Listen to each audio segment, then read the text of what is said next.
Boy, shuba duba die.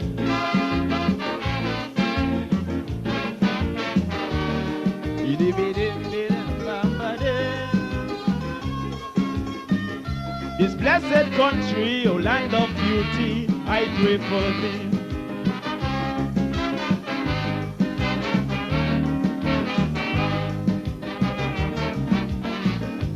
Some people have that wrong philosophy that politicians can save a country. They never try and do it spiritually. And now the system exploding on we. The country in a recession, a big change from the old time religion. Mankind rewriting history in a modern but a bad version. We're living in our final days. Take a look and change your ways. For our beautiful country, going back to slavery days, only a prayer for the land can stop drug violence and crime. A prayer for the land, yes, these are the signs of the end of time. A prayer for the land, the price of living, man, is so high. A prayer for the land, that even the rich like the poor cry. You say you're concerned and care, we country living in fear, but all are we born right here. So let's say a prayer, the Almighty Father will hear. And I see, Hear the Lord, to the Lord. Shuba duba die.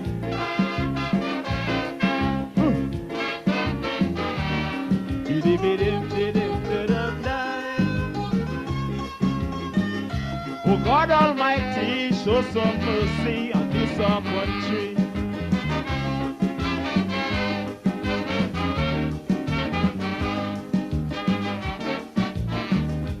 Moral standard gone way down the drain.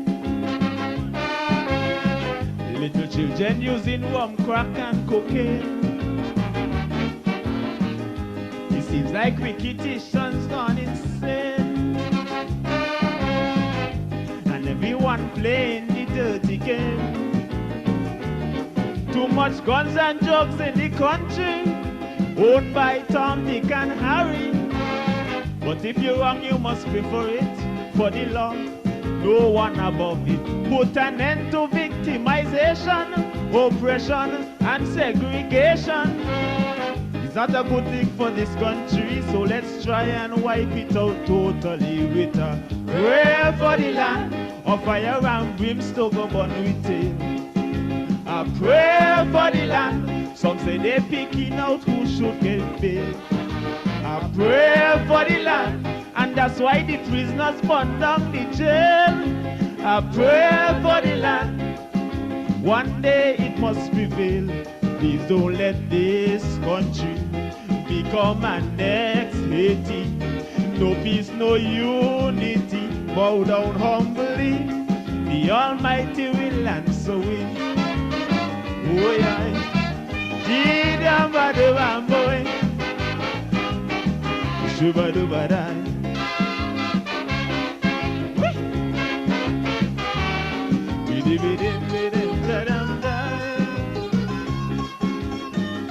Oh God Almighty, show some mercy on this our country.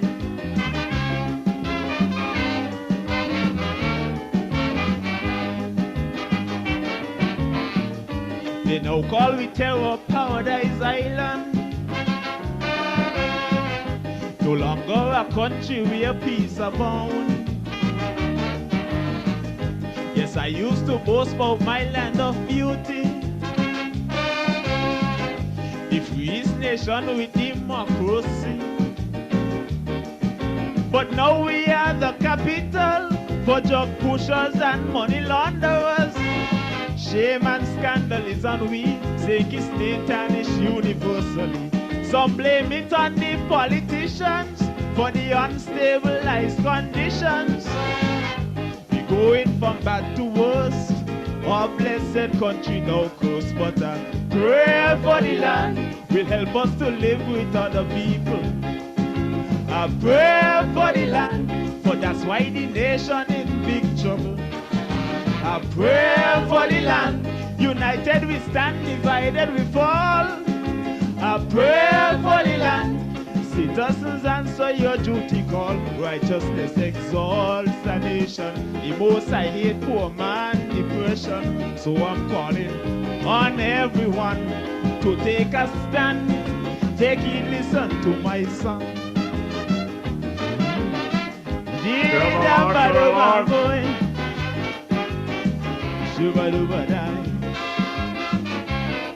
What?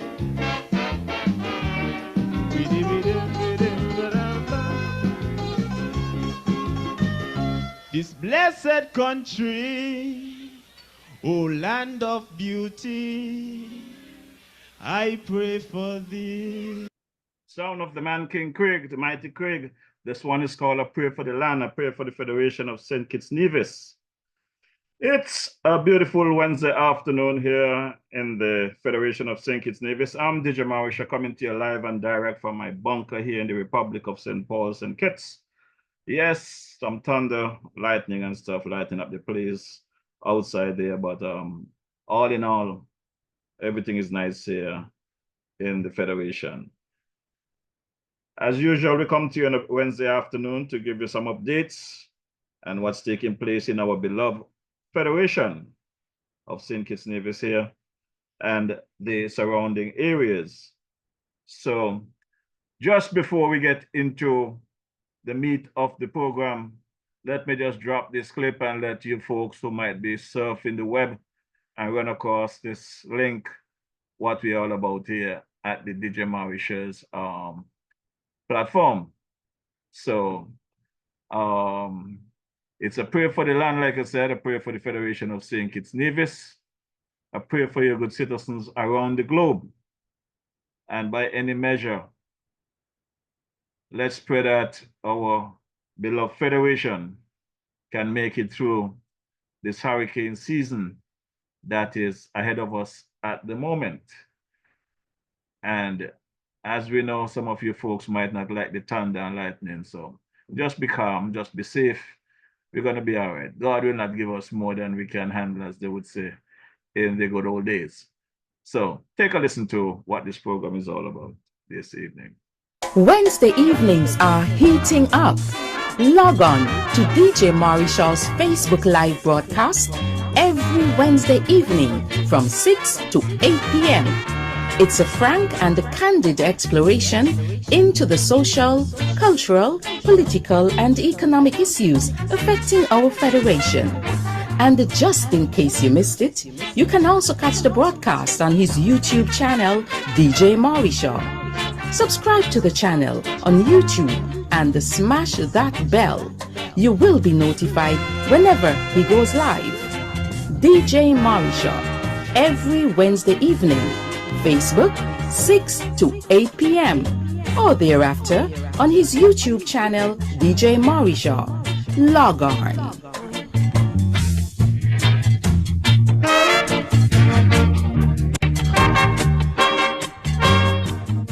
Yes, you heard it right. Just log on to the podcast and get some update and share some of your knowledge with us as well. Now let's take a quick listen to what's taking place over there in Fountain Nevis. Let's hear from my boy there, Brother Cabo. See what's taking place over there on the Nevis end.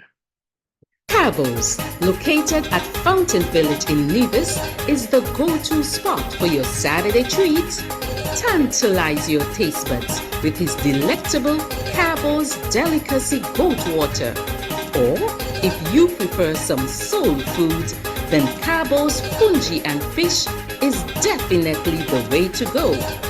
Call ahead and reserve at 869-663-9694. Then make your way over to Cabo's and enjoy the vibrant atmosphere while you savor your delicacy. Cabo's, we are not changing, we are only improving. Food all over, food all over. You got the food You heard it right. You got food all over there in the sister island there, Nevis. And you know Carbo does delivery. Now it's Culturama. Check with Carbo, let him know DJ Marisha sent you and get the things going. Get things rolling. Get your fungi and fish and good things. Let's take a quick listen to what Sister Carmen have to tell us today. Girl Sandra, you know where you can find nice fresh local food 7 days a week, one provision and all kind of thing. Girl, where? Right down there by Shellings, by Carmen Catering Services. Girl, she opposite the bus stop. Girl, and she also cater for weddings, parties, anything you want to cater for, funeral and all. Girl, and trust me, you're gonna enjoy the food. And she also selling bites and sundaes. Opposite the car shop, right down the main road. Girl, you could call 665-1494 or 663-6005 to order your food or go and pick up your food. Girl, the food will be finger licking and you get your money worth. You ain't want nothing better than that. You heard it right. Sister Carmen, so you cannot get nothing better than her cooking. So check out Sister Carmen there. Over in the Sherlane area there. Monday to Saturday from about midday until about 5. And Carmen is right there. She wasn't there today, I guess, due to the weather, but she definitely says she will be there tomorrow. So check out Sister Carmen tomorrow. And on a Sunday, you can find Sister Carmen right down there in Boyd's Village, right across from the Agawa shop there in the bus stop. Check her out and enjoy some of her goodies. Let's take a quick listen to what my boy Malvin have to say about the DJ.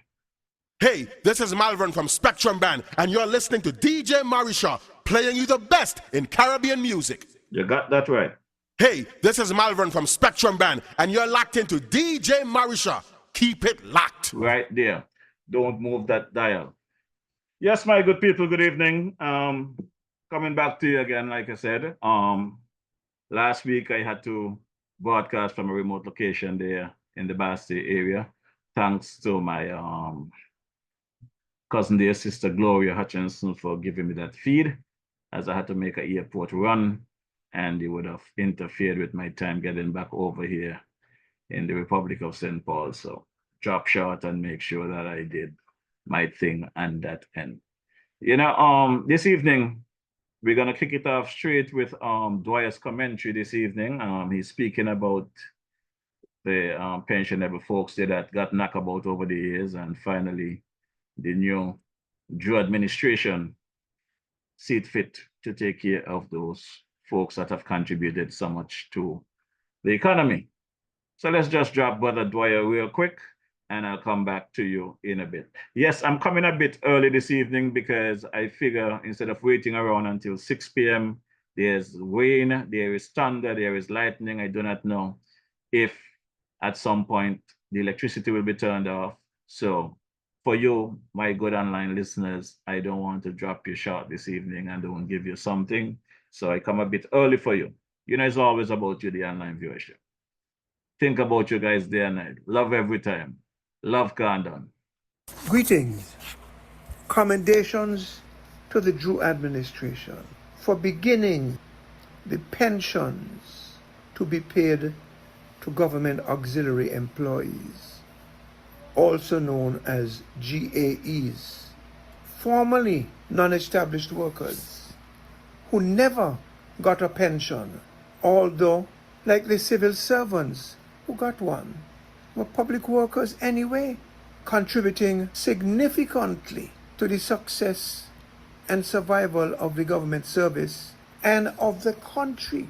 The fact that they had not received these pensions was a legacy left by British colonialism and continued to the detriment of the GAEs by the Simmons, Douglas and Harris administration.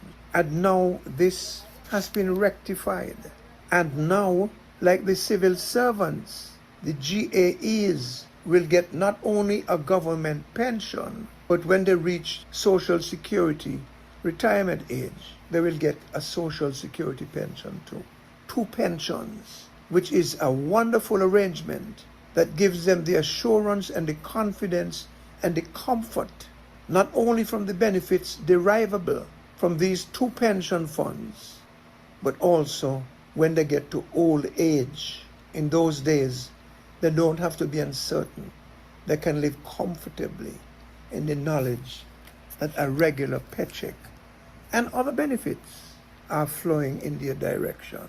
And this move by the Drew administration is not only right in terms of justice, it is also sensibly and sustainably structured because it is contributory, which means that the people working under the system, the GAEs, have to contribute from their wages and salaries a small amount of money to help to build and sustain the pension fund, which in turn will be used to sustain them. And let me say that the same thing should apply to the civil servants. They do not contribute to the pension fund. They don't even have one. They get a free pension. And this thing needs to be rectified because it is not smart business and it is not sustainable. All pensions should be built on contributions made by the workers and, of course, contributions coming from the employers. The pensioning of these GAEs will help greatly to ease the psychological and economic anxieties of the retirees and their loved ones, and on a broader scale will put more money into the economy, which benefits everybody.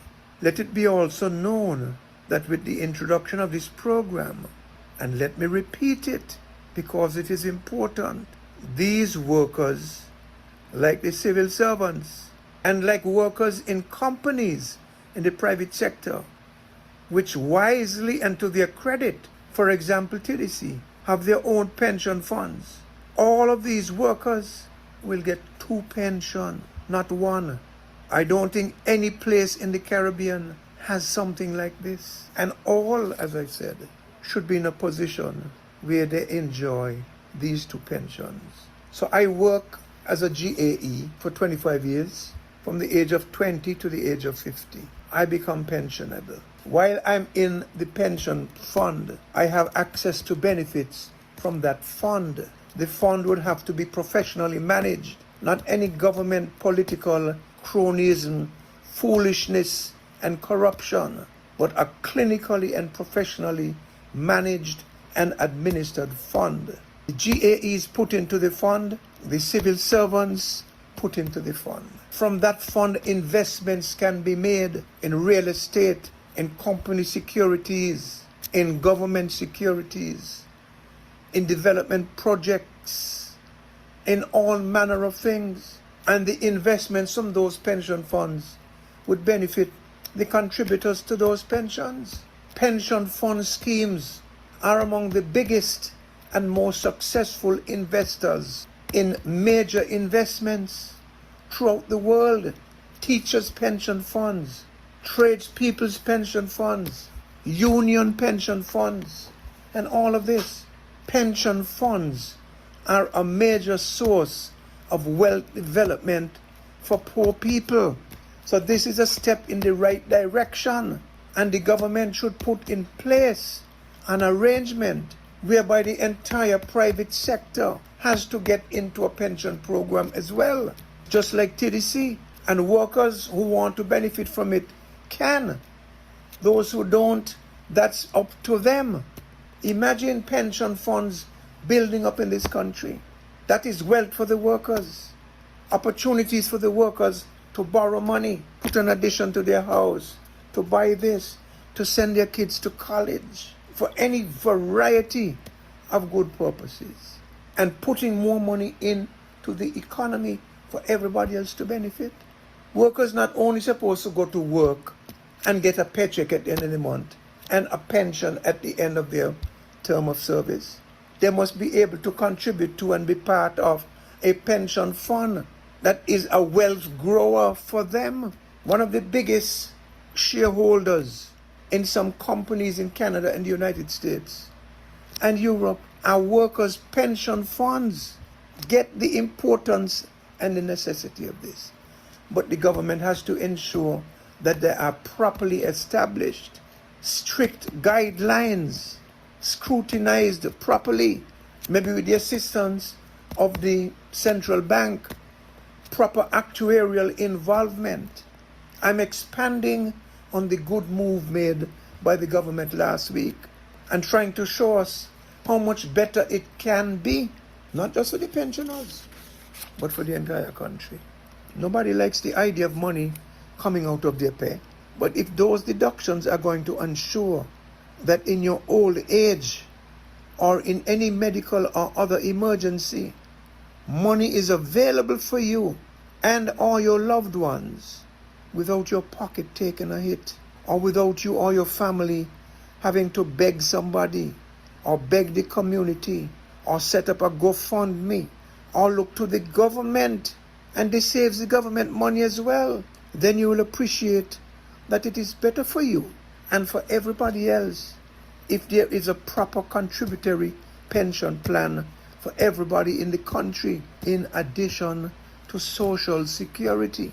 Yes, you will have a few less dollars in your pocket, but you will have a heck of a lot more wealth and security and comfort for the rest of your life.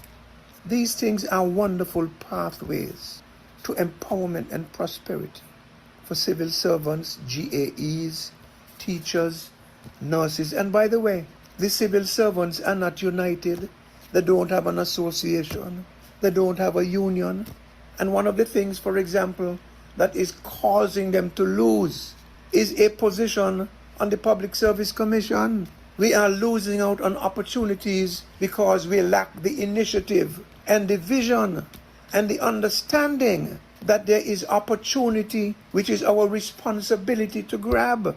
Laborers, fishermen, tradesmen, all of these folks can benefit. Go to one less fete, buy one less beer. You don't need 20 wigs. If you're going to the show, it doesn't have to be VIP, and you don't have to go to all. Spend your money wisely for today and have something to show for it for the rest of your life. A fool and his money are soon parted. And not only you suffer if you're foolish with your money, but everybody around you, because then you're going to rely on somebody else, which is not fair. So we need to get these things in place. Successive administrations have not had the good sense to put things like this in place, including the one of which I was a member. This is something I proposed 30 years ago, and thereafter, to no avail. People seem to be preoccupied with other things that were not of primary interest to the people of the country, individually and collectively. The government should pass these things into law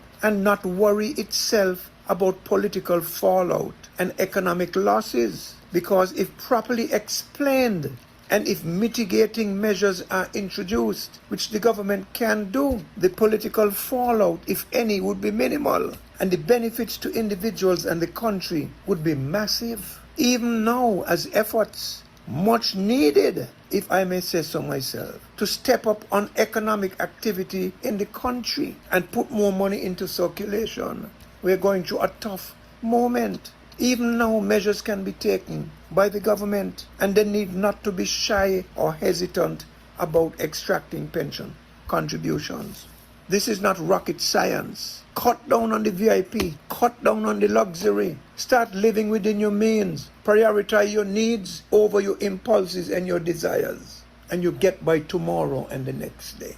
Things are rough, but a lot of us do not have our priorities right. And I would praise the government for taking measures like this. But in addition to doing that, government would have to be operated on an efficient basis, which it is not. They will need to remove dead weight from the public payroll, which is $30 million a month. The public service is overweight. It can be cut by 25 to 50% and become more efficient. And those who are in it can be better rewarded. Too much politics and patronage. Too many people doing as they like. Too much corruption. The service is terrible, and all of this is costly in terms of dollars and everything to the country, because if more and more people are doing less and less, then less and less of us are being made to carry the burden for the laxness and the inefficiency and the corruption of the many. The public service is demoralized. It is politicized. So when the government is considering putting all of these good measures, it has also to clean up the public service. Don't send home people at 55.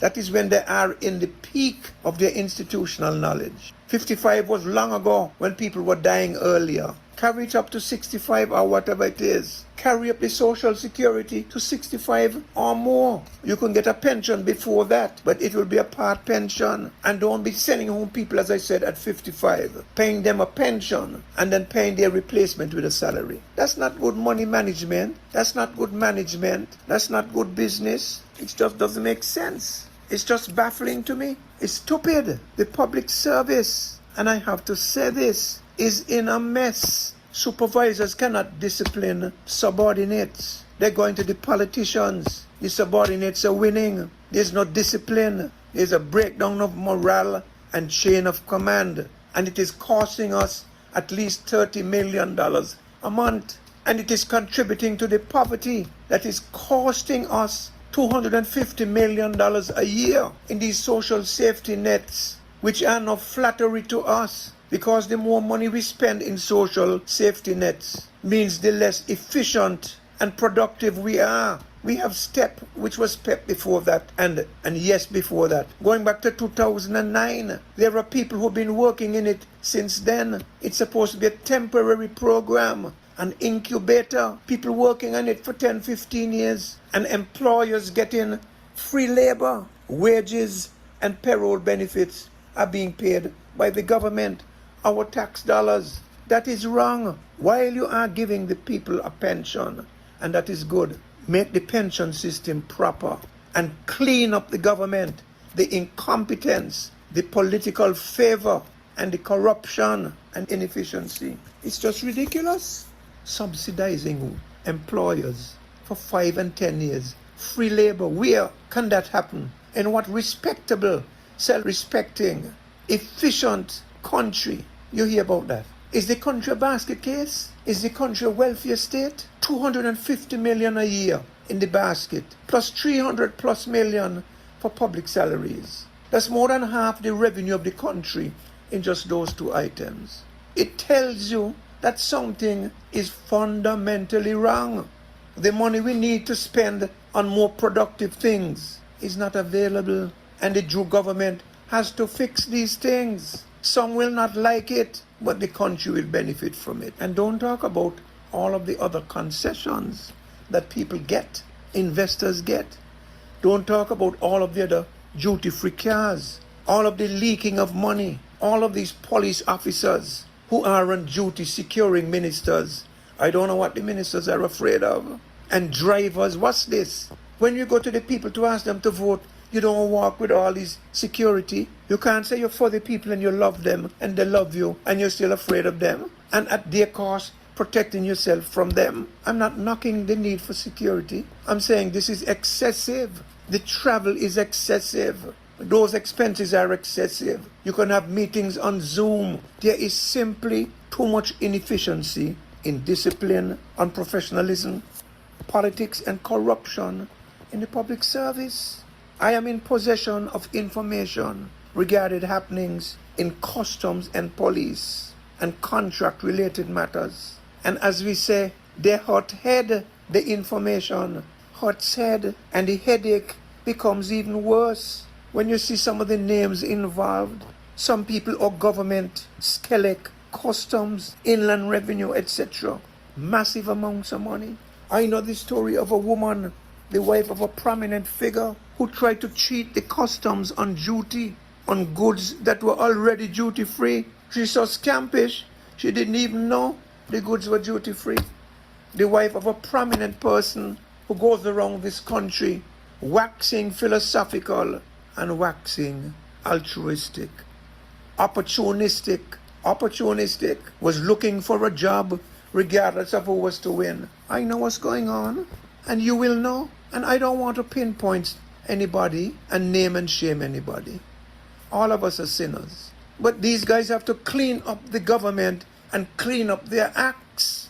When you hear of companies that have never done business getting $2 and $3 million contracts, you have good reason to be concerned. This thing needs to stop.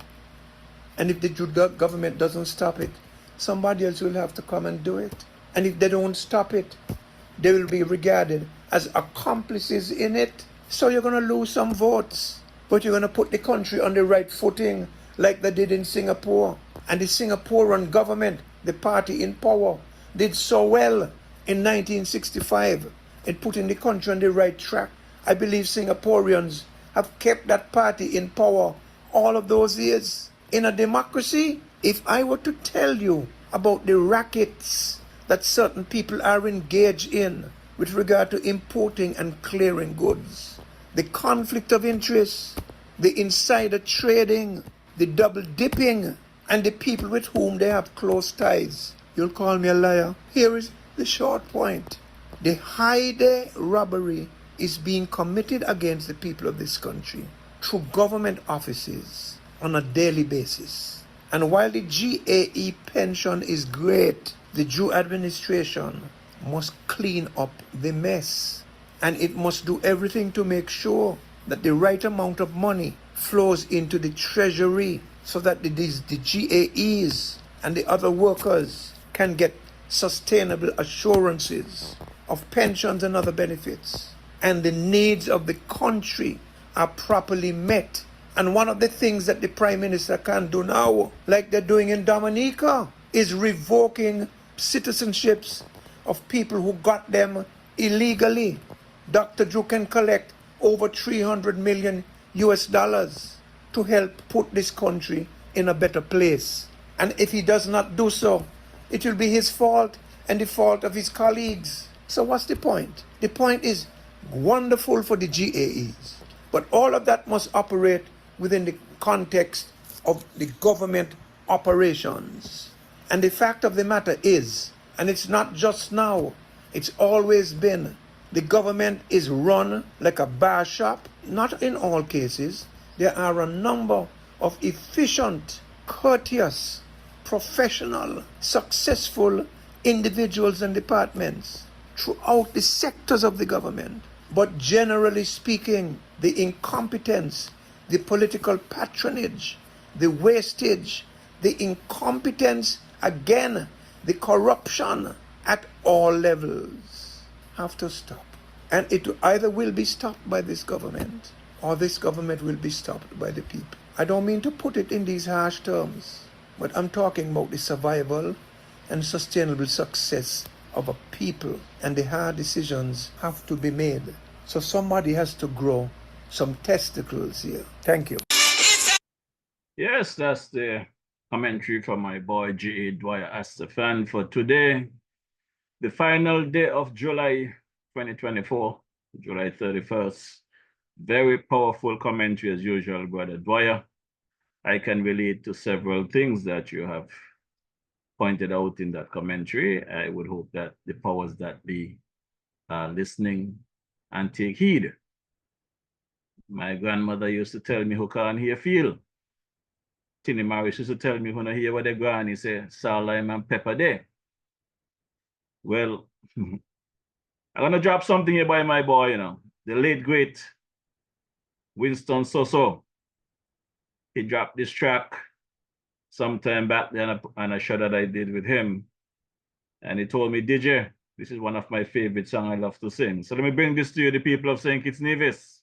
It's only you, the citizens, can direct any government in the direction that you want to go.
a die. Protect your human life.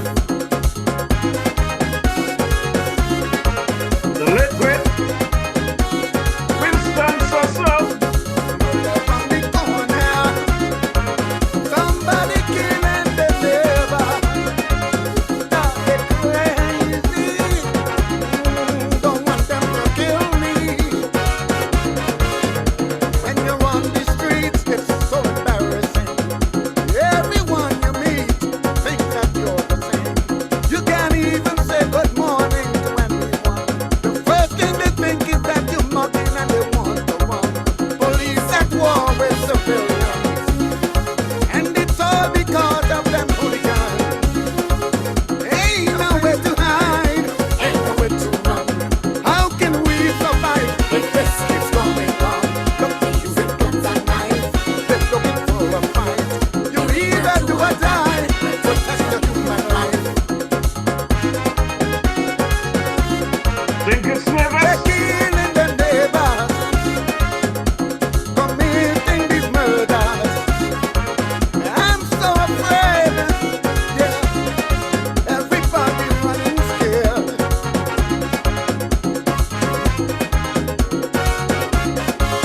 Ain't nowhere to hide, ain't nowhere to run.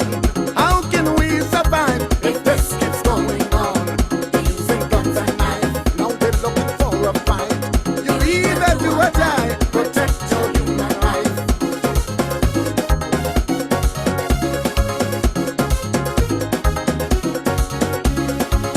Ain't nowhere to hide,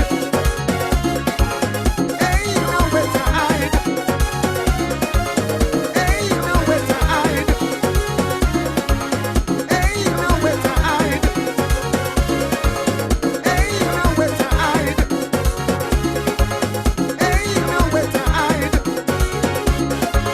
ain't nowhere to hide, ain't nowhere to hide, ain't nowhere to hide, ain't nowhere to hide. Song of the late great the man Winston Soso, my brother there. There's too much corruption. No place to hide, no place to run. Serious track, serious song.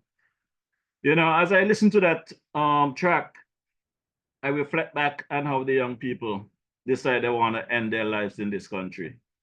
And then I reflect back on a couple of deaths that my family has been dealing with over the last couple of months. And May 6 got that dreaded phone call about my cousin there, brother Alman Hutchinson, aka Jerry Carty, passed away in Birmingham at the age of 85. And married to that funeral, a good friend of mine, dear sister Natalie Francis, passed away at the age of 60. Turn around, I got a phone call the following Sunday, 2 Sundays back, that my cousin Vanika Kana, aka Nico Kana, passed away. I think he's somewhere up in his 90s. But what got me last week, a shock of my life, it made me relive what I went through back in 2000 with my grandmother's passing. We have a cousin there by the name of Stella Paul. We address her as Miss Paul here in the village of St. Paul's. And she passed away last week, sometime Thursday evening, I guess Friday morning, at the age of 99. And I wonder if these people, these young people that are killing off each other, understand that there's life out there sweet. And if they had taken the opportunity to speak to Miss Paul, they might have find better things to do with their guns and knives than to destroy each other's lives. You know, last Thursday morning when I saw Miss Paul relaxing at the hospital there, her daughter Linda and Petrona was there, and the grandson. And I said, "Good morning, Mama." I remember, I think either Linda or Petra said to me that she could hear me, but she could not respond. So I decided I will check back with her later. Never got back there later because I got caught up in some other stuff.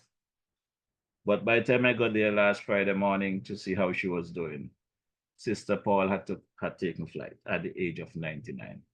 So, my good people, let's give send condolences, sorry, to the Paul family here in St. Paul's. Guys like Denison Paul, the water engineer there, Sister Maritza Paul, Linda Paul, Petrona, Lena, Peter Paul, Janet Paul, the whole Paul family there. You know, at some point in time, I'm pretty sure they will get their death announcement together and the date of funeral. And I'm just asking the community of St. Paul's to pray and support the Paul family at this time, because this young lady, Sister Paul, I remember when she worked at the Paxton Hospital back in those days, I was just a little tot coming up from primary school, even all the way to high school. I had an issue where I spent a lot of my days inside of the Paxton Hospital there with Dr. Hodge taking care of me, Nurse Morgan, and Miss Paul was there to make sure that I was okay. And the funny thing about it, you know, throughout all those years, seeing Miss Paul at the Paxton Hospital and visiting me and always been courteous to me, I did not realize that we were family until I became an adult. My grandmother and grandfather was two special people here, Clemmy Bainey and Joseph Bonnier of St. Paul. They were two special people. Joseph Bonnier, you would hear his mouth when somebody messed with him and he got in his waters. Clemmy Bainey, on the other hand, very short, quiet, but very stern. She loved to beat you with a pat stick. Anything she catch, you get blows with. And all she would say is stay away from that person. They never took the time out to explain to you why you must stay away from that person. They just tell you to stay away from that person. Years later, you find out that you're a very close relative. I didn't realize I have so much relatives here in the village of St. Paul's that I grew up with. But again, I am one of those people that had the luxury of having conversation with Miss Paul, Stella Paul, though she's gone, in my view, too soon, 99. I wish she had made the 100. Even recently, when her son Dennis Nanha was at the hospital, just checking up on her and stuff like that, we had a very good conversation. She was liquid in the mind all the way to the end, always ready for a conversation. So, Sister Paul, you do rest in peace. And if what they're saying is true, that we will meet again, I hope I would meet you again, because there are several of them that gone that I really hope I don't see again. Brother Benta, good evening, sir. Tap your screen, open your mic. Welcome to the DJ Maui Show platform. I was just about to hail up a few folks online, but since I have you live and lively, I'll be happy to bring you on screen and let's have a quick chit chat. I want to say good evening to my son there, Jeff Roy Jr., over there in the LA area. How are you doing, son? How is Sister Jazz and the rest of the team on that end? I want to say good evening to Sister Gwyneth Marisha. I see your mic is open, Benta, stand by. Don't touch a thing. Sister Beverly Marisha, my cousin there, Brother Kent over there in the St. Thomas Virgin Island area. Sister Pam, how are you doing? I want to touch a few folks online right now. The man Sebastian Williams, welcome to the ride. You're watching from Connecticut, bless up. Celine Tobias, how are you doing? How is the weather there in the New York area? Brother Alvin Brown, good evening. How are you doing, partner? You're in Nevis hanging out for Culturama, or you're in St. Kitts? Karen Irish, Jermaine Underwood, Deegan Oral Jeffers, good evening. How are you doing, my brother? Welcome to the ride. Casey King, Sergeant, welcome.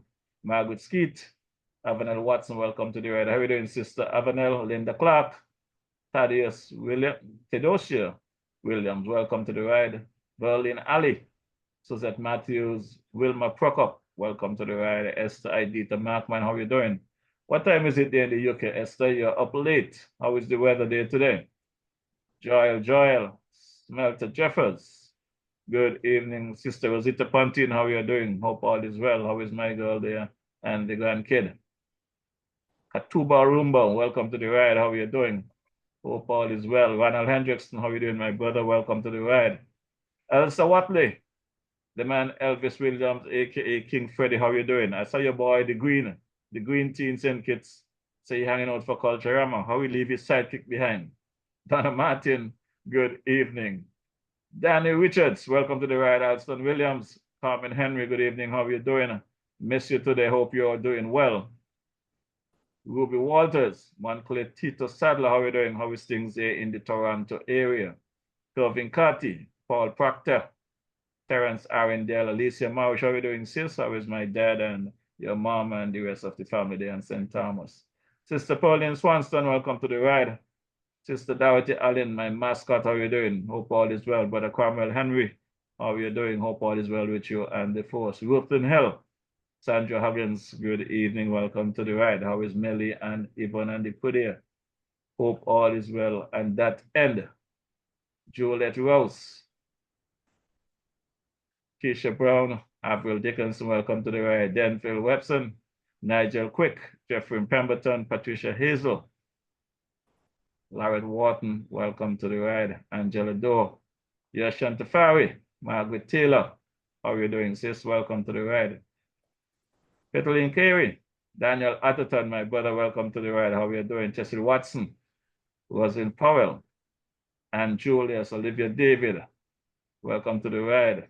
Well, folks, you know I cannot call all of these names, otherwise I'll be here all night calling these names. The screen is just full with names. Olivia David, Dibasso, Mark Doe, Hazel Claxton, good evening, welcome to the ride. Naomi Ward, Kitishan King, Casilda Francis, St. Clair Ward, welcome to the ride. Tango Glasgow, how are you doing, my brother? Welcome to the ride. I tried to hail you earlier in the week, but I guess you didn't see me.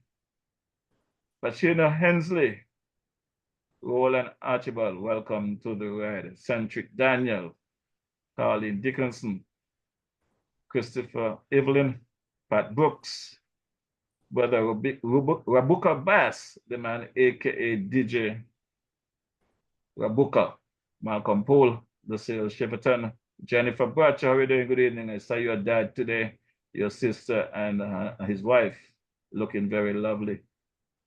Anelta Robinson, welcome to the ride. Jessica Lewis, Vivella Osborne, Juve Keynes, Joseph Brooks, good evening, welcome to the ride. Agnola Martin, Chris Elliott, Yvonne Jeffers, brother Oakland, gotta take a break from those names, otherwise I'll be here all night. Good evening, welcome to the ride. I know you've been on this platform before, but like I always tell folks, we have new viewers weekly. So if you can just give a quick synopsis of who is Oakland Benter and a little of your history. I must say to the people, put them out there, put you on notice that you are the former commissioner of police that I've been speaking about so much last week.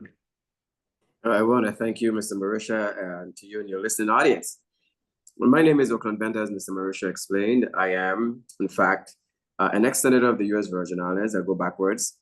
A business entrepreneur in investments through a telecommunication corporation of which I was a vice president throughout the world. Also, back to the police department, from the police training director, chief of police, and also within the realms of the community, as many, well, some who may know, I've been one of those spearheads in working with different sectors of government through CARICOM in bringing some semblance of order, unison within the CARICOM nation under the OECS, bring everyone together so that we can have a clear direction as the world, with a new great world we set before us, that the Caribbean is not left out. As I've sat at many tables in Switzerland, where many of the countries were not represented based on what the future plan of the global market is as far as the trend of the world. And that's why they call it the Great World Reset. But definitely deeply involved in the economics and how do we definitely find a niche or niches within our hemisphere or geofencing to grow markets that enable or will enable the Caribbean nations to stand on one leg. It doesn't need two, based on where we're going, so you can stand proud just like everywhere else in the world. Hailing from the island of Antigua as a little boy to the U.S. Virgin Islands, where through that, most of my growing has been through here, sent to the island of St. Croix by then Lester Bird, who was by VC Bird, who was the Prime Minister of Antigua, and then encouraged further by his son, Lester Bird, to continue. And unfortunately, Lester Bird wanted me to come back to Antigua and heal the realms of his constituency. But as you know, as a US citizen, thereby, before certain changes were made, I would have had to have given up my US citizenship. So here I am now, imparting what I have learned, been doing so very heavily through the CARICOM Nation, and spent a lot of time in St. Kitts. And one of those attributes would have been the Marriott Hotel that's there now, which investors of which I was very familiar with were directed and somewhat given a little hindsight to look at the little island of St. Kitts and Nevis for the investment once they came to through the Virgin Islands, but many things happened where they were rerouted to the island of St. Kitts. And I see that the Marriott is doing well thus far. So good night to all, and thank you for having me, Mr. Marisha. Yeah, Brother Benta, I invited you this evening because I would like us to have a little more broader discussion. As a former Commissioner of Police of the Virgin Islands, and I know crime riddled the Virgin Islands back in the 80s when I was living there. So last week, I had my boy here, Brother Sweeney. I respect this gentleman to the fullest. I think he contributes a great deal from a cultural perspective and even in a political arena. But we have our differences where some people only could see through their political parties. And I want our people in our beloved Federation of St. Kitts Nevis, see things for what it is. What's best for the Federation of St. Kitts Nevis, not for your political party. We're only passing through. These political parties, they will go and they will come. But this little country is here to stay. And the idea of anyone going to tell me that someone who is labeled, I have the title criminal, is entitled to demand payment for not committing a crime is beyond me. Because growing up back in the 70s in St. Kitts Nevis, I remember when you were a criminal and you are caught, you are tried, and once you are guilty of killing someone or committing any capital murder, then you are being dealt the same fate. So from my perspective, criminals have two positions, you know, mainly two. It might be three because sometimes they get lucky, end up in the hospital. But criminals have two positions. It's either the cemetery or the prison. And I talk it plain just so, who don't like it, tough. My brother, Mr. Hawley, always tell them tough. Because the reality is what it is. We cannot have gangsters and criminals taking our countries and determine what our government should do when the government are elected to take care of our good people. So, Brother Benta, your 2 cents. Sure, definitely. I'm listening to, if I'm understanding clearly, that there was a fraction of someone saying that you should pay the criminals on the street for what services would that be for? What is the service they're providing? Well, according to the campaign, listening to the campaign of 2022, because at first they were saying they wasn't paying the criminals, but basically they're paying for peace. They call it the peace program. I understand that the criminals themselves, the gang members, I guess some of them realized that their time was coming and they came together and had a truce to try and done away with the killing. Somewhere along the line, the former administration inject monies where now they're paying these gang members, contributing funds for them to have a living while you got the hard-working people out there busting the chops, struggling. And that money I understand, went up in the 60 million, if not more, per year from government paying these criminals, so-called people who will have peace. During the campaign, I heard some of the voice notes with threat that if the new administration don't pay up money, they're gonna start back the killing and this kind of stuff, and people glorify these nonsense. You know, Mr. Marisha, you're listening to this, and I'll say For those that are listening, some from as hail from the Virgin Islands will be familiar with this, who are listening. I see some on the line. As an individual who was in the private sector, from the police department, I went into the private sector for quite a significant amount of years.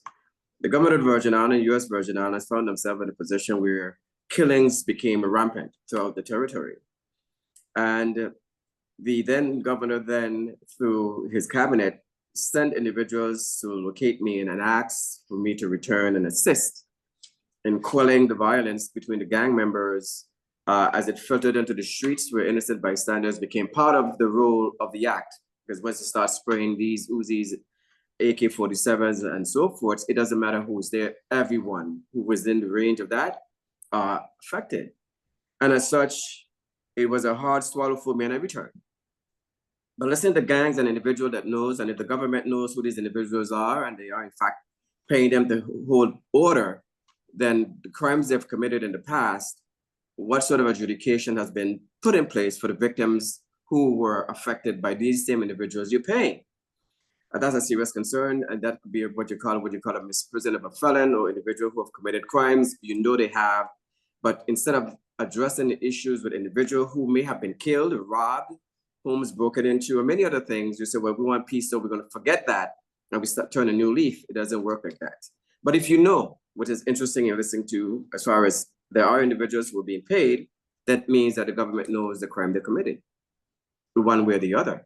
And if as elected or government officials or individuals who have taken oath of office to uphold the law and the Constitution of the Federation, likewise, then they themselves, if you have the right administrators, are subjected to be charged for violations as well. We can't see something, know something, be a part of, because you become what you call a conspirator or part of the act, where individuals who have made the police reports in the cemetery with a plot number assigned to a name, but the family still exists, and you know that Tom Jones committed this act, and you turn a blind eye, and the authority vested in you by law, that you too can be charged for ignoring the law. I know it doesn't go very far between the US and the OECS and CARICOM nations, but in listening to this though, as far as paying these individuals, when I get back, crime, like I said, was rampant. The gangs took over the streets. People were afraid to do business, and it affects the business owners. It affects all walks of business and life, to include your children who are experiencing and seeing and are very close to a lot of the activities. And then they get engulfed in it because parents are afraid to act because the government itself has lost its control and have allowed for these individuals to take the helm and leadership within the neighborhoods and community. Immediately, I sent out notices, went out in the neighborhood, find out who was who, knew where they slept, knew who the affiliates are, the associates, and sent a notice out for those, because some are out on bail from jail, but they're still running the streets as if nothing can be done to them. Went back and reorganized that whole operation and made sure that they were accounted for each and every day, taking some responsibilities away from the U.S. Marshals or the Marshals. And as such, crimes were committed. Don't get me wrong when I get back, because of course they didn't understand the wrath of what was before them. But I assured them that the evening or the day of when a crime is committed, that we knew who they were. There was a certain mechanism that we'll get into in this podcast because, of course, it's something, but there were things put in place.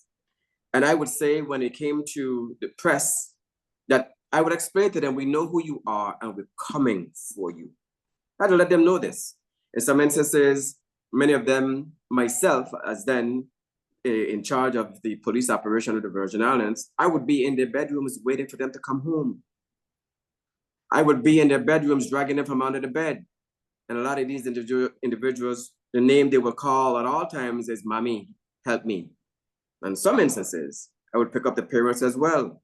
An individual who have never worked a day in his or her life comes home with a Mercedes-Benz, comes home with luxurious jewelry, and many other things that they bring into the home, or even buy homes where some of the parents would move into.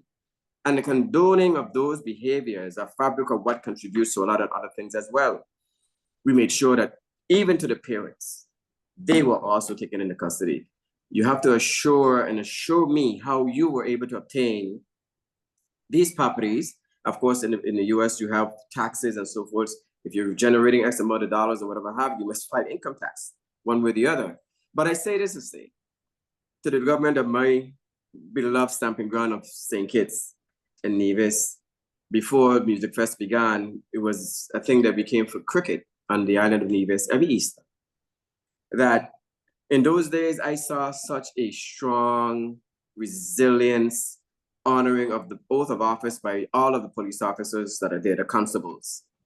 And in such, I saw that the dedication was so overwhelming that when I took over the police department operation, through your police commissioner who was there then, and his name was Walwyn, I opened a training, right? I opened a training bureau to the Department of St. Kitts so that they can send their officers to the Virgin Islands, St. Croix in particular. And as such, I also send officers to St. Kitts to enable. So we created many different challenges. We met same challenges, but it showed many advances in technology and of course, in sharing, where the training officer of St. Kitts, or the police force of St. Kitts and Nevis, he traveled to the Virgin Islands where he worked very closely with my office and made sure that he went through the certifications when it came to the taser, made sure we had the cadaver dogs that could find dead bodies, the K9 unit, and there's so many other things, that firearm, and so that we made sure that went to certain training. So he was there, and I tell you, he was such a joyous individual to be with because he was a sponge. He was absorbing what he was receiving at no cost to the government of St. Kitts, certified that he could go anywhere within the United States with the certification he received and confide it to any police department based on what he had in his hands. The government needs to now pay close attention to the misconception of paying individuals to not commit crime when you know they have committed crimes. Those funds could go to many other programs where there are many children who are in school that you can actually create programs to prevent them from getting into these programs. And individuals, as far as criminals, if they're criminals, they're criminals. I'm not saying that people don't rehabilitate, but they must pay the consequences to understand that there is, in fact, laws and judiciary that they must abide by, just like every citizen who's doing it. Then compensate every citizen for not committing crimes then, if you go that route.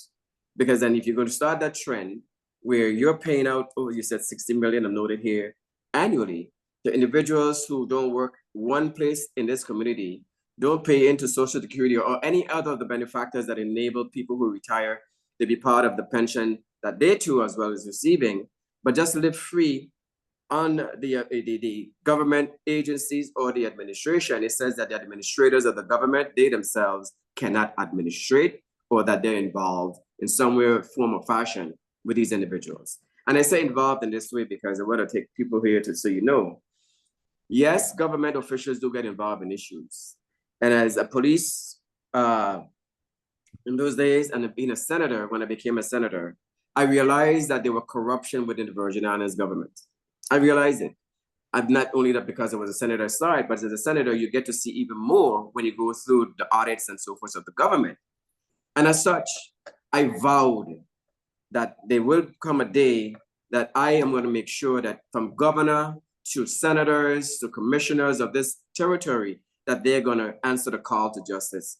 And as such, I don't know if you've been following the news, Mr. Marisha, there's a serious push right now to the FBI and many other federal agencies where past governors, past senators, and past police commissioner, present police commissioner, to will, and management and budget as far as operation of the government funds are being taken into custody as we're speaking, are going through some sort of legal tribunal right now as a result of their operations, working outside of the scope of the authority vested in them by the people who elect them and the trust of the community for them to do well and right by them at all times. And that's taking place right now with the VI. So I am pretty much side where we're working on these things very diligently, and I will not leave any stones unturned. And we urge the government of St. Kitts and Nevis to think this clearly, think it through clearly, because it turns out that individuals who were in fact criminals within the Virgin Islands, they were also paying our elected officials. And as such, it will seem that through these funds, and maybe I'm being a little far-fetched here, but I don't think when looking at it, 60 million, what this tells me, this is a spin-off of maybe somebody who's in the government or one of the past, present, whatever it is, that somebody's getting a percentage out of this funds rather than all going to where they say it's supposed to go to. That is That's my view what as my well. history. That's my view as well. That's my view as well. And it's easy to find out, but of course I wouldn't say that on this platform, but it's easy to find out if the government is really, really serious about curtailing crime. You must first shop within your agencies of the criminals that sits within the government agencies, where a jacket and tie under the semblance of performing the ordinance of the community. And you know, Brother Benter, the funny thing about it is, you know, just a few weeks back, I remember that there was an announcement for some period that there was allowing the criminals to turn in their weapons without facing any penalty.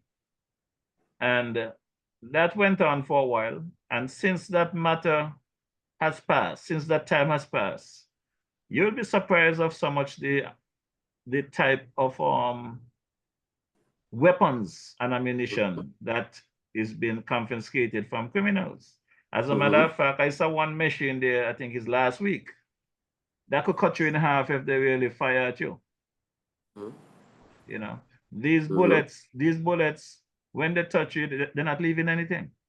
You know, so I don't really understand why any citizen whatsoever would want to think that it's okay to pay criminals not to commit crime. And since I have you on to bring a little more clarity to the conversation, last Wednesday, Prime Minister Joe was supposed to join me on this podcast. But while I was live, he messaged me and told me that he was going to be doing a national address and whether or not I could carry it live. But as I told him, once I'm already live, it will be near to impossible for me to go live at that point, because then my engineer would have to interrupt my broadcast and link to wherever he's coming from. And I really wasn't prepared for that last week. But I decided this evening to play the clip of his address. It's only about 14 minutes, 31 seconds. And people are asking me my opinion of the address by the Prime Minister. Basically, my opinion is just that, my opinion. So you, the citizens of St. Kitts Nevis, I need to hear from you. How did you receive the Prime Minister? Let me hear it from you, then I could understand if what I can say to help or not help. We got an expert here in the former Commissioner of the Virgin Islands, Police Commissioner of the Virgin Islands, Mr. Benter. Maybe he can give some input on the situation. So let's take a listen to Prime Minister Joe last Wednesday, July 24th, addressing the nation and the killing of the previous evening. So Prime Minister Joe will be coming up shortly, and we will discuss what he says following the address. But at the end of the day, we all as citizens need to pay attention.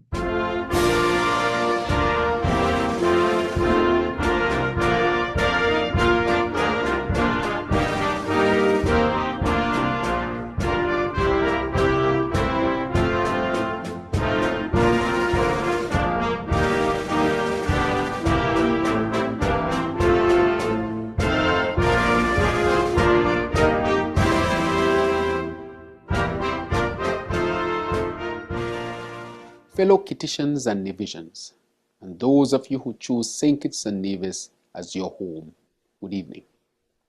I speak to you tonight not only in my capacity as Prime Minister and Minister responsible for national security, but as a proud Kittitian Nevisian, born and raised in Upper Monkey Hill, St. Peter's, and a man who has dedicated his life to saving and preserving life. Every life is precious. We therefore cannot tolerate the willful violence that has resulted in the unacceptable number of homicides over the last 2 decades in our federation, and particularly the loss of life over the past few days and months. Thus far in 2024, we have lost 19 souls who were our friends, family members and neighbors to violence. In the past 5 days alone, we lost 3 of our citizens to gun violence. On behalf of the government, the people of this federation and my family, I express our deepest condolences to the loved ones of the victims as you grieve. Rest assured that this administration will do everything it can to bring justice for your families. We have lost our way as a society. Every homicide is one too many. Remember, every life is precious. We cannot become numb to any violent crime. The National Security Council, which I lead, has not become numb. We meet weekly to ensure that strong policies are created to sustain a safe St. Kitts and Nevis. This is the responsibility of any government supported by its people. The National Security Council includes the heads of all national security agencies in the Federation. As a result of the carefully crafted policies of this council, we have seen a rate of 50% detection on homicides for the year, an increase over the last year. This is admirable, but for me, not good enough. Destructive persons involved in criminal activities, but we have to prevent their nefarious actions. Of those 19 persons killed this year, the intelligence I have received suggests that 2/3 of those homicides were as a result of gang violence and reprisals. I want that statistic to sink in. We have a serious gun problem in our society. This societal ill, reflected throughout the region, has been serious for us for at least 2 decades now, but it has worsened because of the introduction of money into the equation.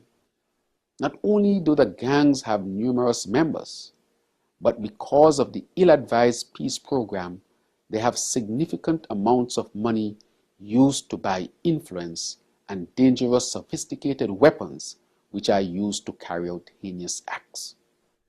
That is why the focus in our National Security Council meeting earlier today was suppression. Suppression in preventing the inception of crime or preventing expansion of criminal activity. Let it be known, the National Security Council has agreed to a drastic change in suppression activities. I am warning everyone from today onwards, there will be constant vehicular checks and searches. There will be constant searches of those homes of the persons involved in criminal activities. Illegal tints on cars will be removed. We will be relentless in our suppression of criminal activities. These are the measures that are necessary to not only locate the persons involved in destructive criminal activities, but remove their firearms and weapons off the streets. I therefore appeal to the general public for your patience, understanding, and cooperation as we do what is necessary to arrest this scourge of gangsterism and violent crime. Those involved in criminal activities can no longer feel comfortable in their homes, in their gathering spots, nor moving around in the Federation. I therefore implore all persons involved in gangs and criminal activity to change their lives and change now. If not, we will find you, we will prosecute you, we will jail you. Not only will the police force and army be on our streets, but the Joint Security Operational Tactical Team will be strategically patrolling hotspots. In my last national address, I spoke about 4 programs to create a safer St. Kitts and Nevis. Here is my progress report. I pledged that there would be increased security presence in our communities through various methods. Security personnel was specifically dedicated for this purpose, which has been so effective that persons were referring that the police were always outside their doors. I pledged that there would be further engagement of regional and international security experts to work along with our forces. I am pleased to report that the regional security system came to St. Kitts and Nevis on numerous occasions, conducted interviews and analyses, and recently submitted a report to the ministry. Various officials from the ministry and the national security forces attended local and regional training programs, receiving training from FBI agents, USAID Criminal Dynamics, and CARICOM Impacts. I pledged that we would strengthen the intelligence capabilities of our security forces. This has progressed steadily, especially with the utilization of the Fusion Center, leading to the increased detection rate I referenced earlier. In fact, this week, it is through our enhanced intelligence infrastructure that a suspect of one of the recent homicides left St. Kitts, and we have been able to locate him. We continue to request the assistance of the general public to bolster our intelligence. I pledged that there would be expansion of the CCTV infrastructure island-wide and other evidence-gathering capabilities. We continue to build out our CCTV infrastructure, which has been one of the most impactful tools in acquiring evidence used in investigation and charging those accused of crimes. In short order, the entire island will be covered with CCTV. There has been progress. However, we will not rest on our laurels. There is more we intend to do to reduce the incidence of violent crimes and make people feel safer. When I took office, the annual budget for the Ministry of National Security was $65.6 million. We increased the national security budget to $74.6 million in 2023 and $79.3 million in 2024. This additional budgetary allocation has allowed us to 1. Purchase more vehicles for mobile patrol of the police force, to procure drones leading to the imminent establishment of a drone unit for the surveillance purposes, to re-establish a canine unit to detect illegal drugs, firearms, and ammunition, to establish, in partnership with the U.S. ARMAC, a coastal radar system to detect any unlawful coastal entry into our territorial waters and smuggling of humans, drugs, and firearms, and to facilitate the recruitment, training, and passing out of 26 new police officers. We also took firm parliamentary action by implementing the Firearm Amendment Act in 2024, in which penalties were increased significantly such that persons in possession of illegal firearms and ammunition can serve up to 40 years in prison and be fined up to $500,000.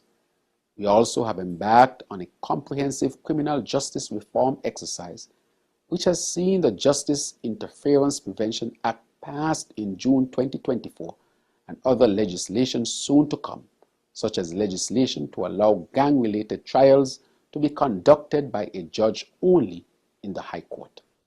I have constantly advocated for violence to be treated as a public health issue, a position formally adopted by CARICOM member states. I am also pleased that for the first time in June 2024, the United States Surgeon General listed gun violence as a public health emergency. We are not alone in this battle against violent crimes. The holistic approach to crime fighting led us to create the National Security Task Force for treating crime as a public health crisis, consisting of members from the various arms of civil society and whose chief consultant is Dr. Isben Williams. An all-of-society approach is the only way we can see the end of this scourge of violent crime on our society. We have therefore implemented various social interventions to provide a positive impact on our people, especially our young men and most vulnerable. I love and care for all our people, including our young men. We have expanded our mental health treatment capacity and services. We have adopted the National Drug Abuse Policy 2023 to 2028. We have implemented the Neighborhood Intervention Team. We have reintroduced the Sea Cadets and expanded the Infantry Cadets. We have increased the number of Scout programs in our primary schools. We have introduced more sport competitions into primary and secondary schools. We have introduced the MAGIC programs into our primary schools and the TAPS program to be restarted in our high schools. These being, of course, police, drug, and antisocial intervention programs. When we took office, we engaged a consultant to review the peace program and collect data on its participants and all vulnerable persons associated with gang activities. On analysis of that data and advice, we established the Elevate program, which seeks to positively engage marginalized and at-risk youth and adults, equipping them with technical skills to realize their full potentials as citizens and partners in nation building. All of these measures were well thought out and implemented by this administration in good faith, so as to bring a positive change to our society. However, government cannot do it alone. Fighting crime is not a matter of partisan politics. Let's take the politics out of this issue. Rather, it transcends political boundaries. It takes all of us. This is everybody's business. It is a whole of society approach. It takes the parents, the family members, the teachers, the church leaders, the neighbors, the partners, the community, civil society organizations. All of us must play our part. This is why I have directed that the Ministry of National Security to begin preparations to host a national consultation on crime and violence, among other crime-fighting initiatives. National consultation on crime will invite all political organizations, all civil society organizations, and anyone who cares about this federation to come to the table to provide their ideas and plans for us to end this decades-long scourge of violent crime. This is my pledge. And in conclusion, I say we can do this. We will do this. We all have a role to play. Let's change course and redirect all our efforts to creating the best St. Kitts and Nevis we can. May God bless all of you, and may God bless our Federation of St. Kitts and Nevis. So, Brother Benter, the questions you asked me earlier about whether there was a peace program, I guess those questions are answered in the Prime Minister's presentation. Now, my issue I have with my boy Sweeney last week, and many others who want to make this party politics thing instead of dealing with the issues, is that we know when you plant the seed, it's not every seed that you plant gonna come to fruition. Some may die, some will come to fruition. But once they come to fruition, then it's time to reap. Right now, what we are reaping in St. Kitts Nevis, from my view, is that peace program from 2015 to 2022. But the supporters of those parties who was then the Tri-Party, the People's Labour Party, who headed by the then Prime Minister Timothy Harris, the People's Action Movement, PAM, who then headed by John Richards, the Concerned Citizen Movement, CCM, which then headed by Premier Brantley, who is still to the Premier of Nevis, and the leader of the opposition in the federal parliament. These are the people that was fighting with this peace program business. But they're telling me, don't talk about those days. Let's focus on what's going on now. Let's just talk about the new administration. How in God's world you're going to try blame everything that is taking place today and this new administration less than 2 years old when you guys created the problem? You know, I was listening to the Honorable Mr. Drew, Prime Minister Drew. I'm very impressed with his delivery, I must say, first and foremost. He's covered areas where a lot of administrators of government are afraid to venture into. And I say that to say that to take such a bold position in what I'm hearing and implementation, and as I'm very familiar with the task force, as well as being a SWAT team commander as well, and understanding the intricacies. A few of the other things that I would add, because I know that he's on the right path, but it is to maintain it, to make sure rank and file of the police department and of the government agencies understand his direction. My question would be, because I've seen it happen time and time again, where mandates are put out by the administrator. In this case, I listened to the Prime Minister very carefully. But individuals, as I'm listening here, you're paying over $60 million a year out. I would think that there is an issue at the police level. And I'll say this to say that maybe a police officer may pick up one of these individuals who are being paid by the government, and that individual make a call to someone else in government and they're released almost immediately. I can assure that is happening. And listen to what I'm hearing here. The other thing that, I mean, you may not know about that, Mr. Marisha, but in listening to this and what's happening on the street still, that tells me that somebody still is pulling a trigger, pulling a string somewhere within the government where some people are allowed to walk out after police officer intervention.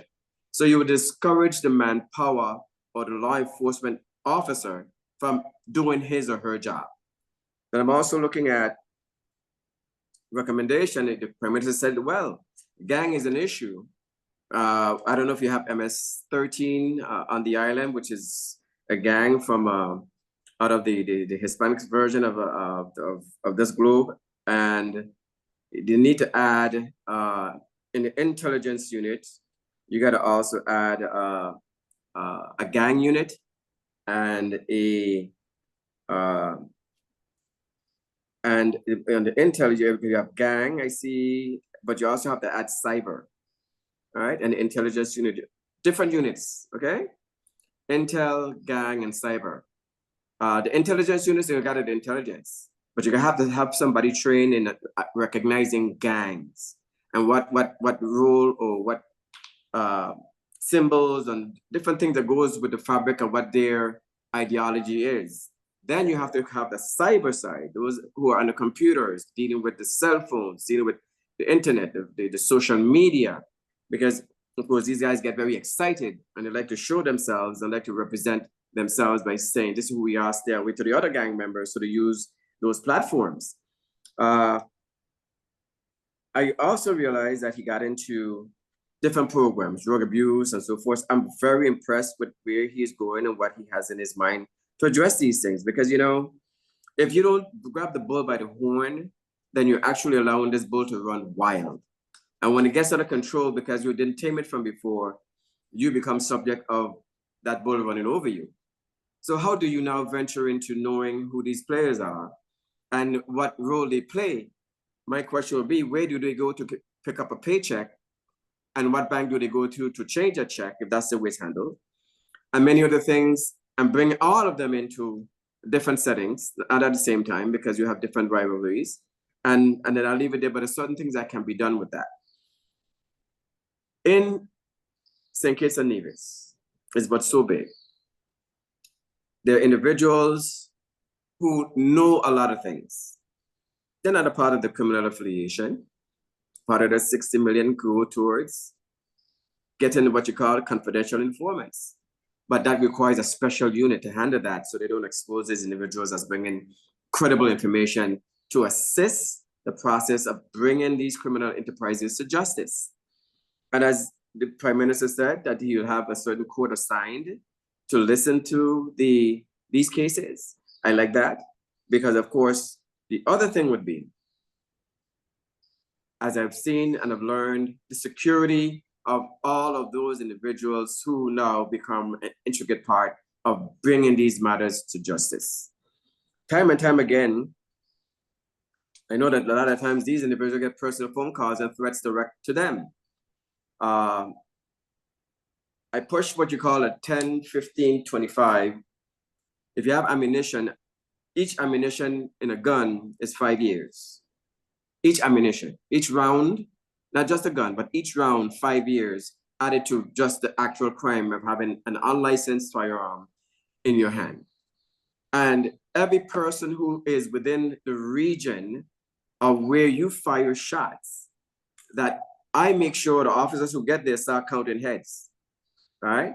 So you apply what you call counts, because that's a possible homicide victim, a possible injured person. You count heads. If there are 20 people, then you add 20 counts of attempted murder for all those individuals who are within the vicinity. You have certain shows or programs you have head counts at the door. Somebody's clicking numbers to know how many is in those establishments, and something erupts, you know how many people are there. You add the counts. You see, the vein of corruption and the vein of crime with a lot of these individuals, it doesn't matter because it's setting a standard and a reputation for themselves so that you can fear them. But then you put panic and fear into the general community where individuals are afraid to patronize events that you'll have that kills businesses as well. So you have to take yourself out of being that, well, we love you because you're ours. Yes, we do.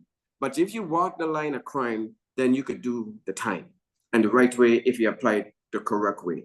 And the mechanics is you have to embolden your officers and trust your officers. If you can't trust them, if your officers are straddling the fence, in other words, they want to be police, but they want to be gangsters too, you have to make that separation. But if you had genuine, hard-working, dedicated men and women that's doing their darndest best, stand by them. Because once you begin to sway with them, they begin to turn that other cheek and said, I will come when the body's on the ground, I will conduct investigations, and if we find who did the crime, then we'll move in another for arrest rather than prevention. Prevention is the key. And he mentioned some programs for children. I am very impressed with that, I'll tell you, where those programs, the Sea Cadet, the sports, the TAPS program, and on and on and on, those are good quality directions to go in, because you'll find there are a lot of children out there who wants to be a part of something. A part of this $60 million, it may be financed one way already, but some of this $60 million you have, you offset it to those programs, and you start to grow a market of individuals that you will have and know that your defense force, your police force, and all of the different royal entities, as far as the Royal Fire, Royal Police, all these areas will be filled with young souls that wants to go forward and do the right thing. Now, there's a federal side to this, US side, that adds certain fundings as well that comes forward that a lot of people are not using. And I remember working with the Royal Police of Antigua, I didn't realize in those days, if the police, the fire, the correction, they're pretty much under one umbrella. We went in and we carried handheld radios for the police department, and they gave me a number of individuals. We went in and we supplied every police officer with handheld radio. We brought in the units, the SWAT teams and so forth to train them. What we gathered out of that, and listening to the men and women as they begin to explain certain things, we found, and this is where we did a lot of the research, that they are willing to enforce, but they're not backed by the force or the main players of the force, the Attorney General as well, who have a role to play. We've got to make sure that the angles that he's heading in, that he has a clean, squeaky transparency of his administration, of members of the cabinet, that will make sure that what he's delivering is carried out like it should, and that the officers are equipped with what's required and have the support once they stay within the lines now, because some people go a little further outside of the scope of what they should be doing, that they are not met with all of the other attributes because you've messed with a friend of mine's or a friend of mine child you picked up, and then you become the officer, the person who we're going to take advantage of. Don't do that. If you're serious about it, and I think, and it sounds it, and I love what I heard from the Prime Minister that he is serious about it, then you should just put his foot down on it and then let it take its course, because the officers will jump to the call based on those that I saw when your training director was here in the Virgin Islands, based on what I learned by many of the other officers who I met. They're willing to work. But the fear is, do we have the support of our commissioner, of our government, that they will stand by us, believe in us, and they will make sure that protocol is taking place where these people are brought to justice, where some were not. Okay, some were not. They were excused, a pat on the wrist, go home and rest yourself. That sort of nonsense, rather than going through the right criteria. I know the offspring of that is this. Those individuals who may have committed a minor infraction, but they're not a gang member, right? And their family don't have a name. They become the only individuals that you will see they take to justice, because there is nobody there to protect or back them. So we put the concentration in one direction and you begin to lose those individuals, because here now, the mindset with the story of some young minors, high school here in the Virgin Islands, you start a fight in school. I had a detailed structure, and we go with everyone, all the children who are fighting, because there's something that's come out of it, death is imminent. And we bring all the parents into my office. And from there, those children had to come to my office every afternoon for 2 to 3 months. I did that for a while. There was no more fights in the schools. Strangely, they had fights, stabbing, you name it, gunplay. The children who were in school were doing well. Because I get in the radio, because children, parents would say, don't embarrass me. I send you to school to become productive, study your lesson, make sure you come back and you do everything, that's fine. And you got children who does that. There are children who heed, take warning, and they follow the direction of their parents. So the children in this faculty called me for a meeting. These are the A students. These are the ones that stay there. They do what they're supposed to. They had me in a meeting and they're speaking about their accomplishments. And I'm applauding because it's what we want to hear. And as they began to expound more and more, and I'm listening, I'm so proud. My heart is beating well because I said, these are the role models that we want. So a young lady, she was no more than 4'3", I think, high school, graduating. She says, Chief Benta, what do you think about these accomplishments? And I'm applauding, I'm saying, this is very pronounced for me. And I am humbled by your accomplishments. And she said to me, do we need to be bad to be treated good? See, what was going on is that the students who got in trouble, they were learning etiquette. They didn't just come to my office and sat there. They were going to training centers. They were going to the business sectors. They were being taught etiquette, dishes, forks, knives, spoons, soup. They were being taught that there is another place in this world, and there is a place that you can be because you are somebody. The children who are now doing what we ask of them, they're now looking at this because these children go back to school and they are bragging about how well they were treated and how they learned this. The children who are doing well. So we got to be careful. And the spin-off, we make sure it's all inclusive, that we take care of those that are doing what we ask of them, push them even further, and deal with those that may fall in crisis, because then you lose one end and gain another.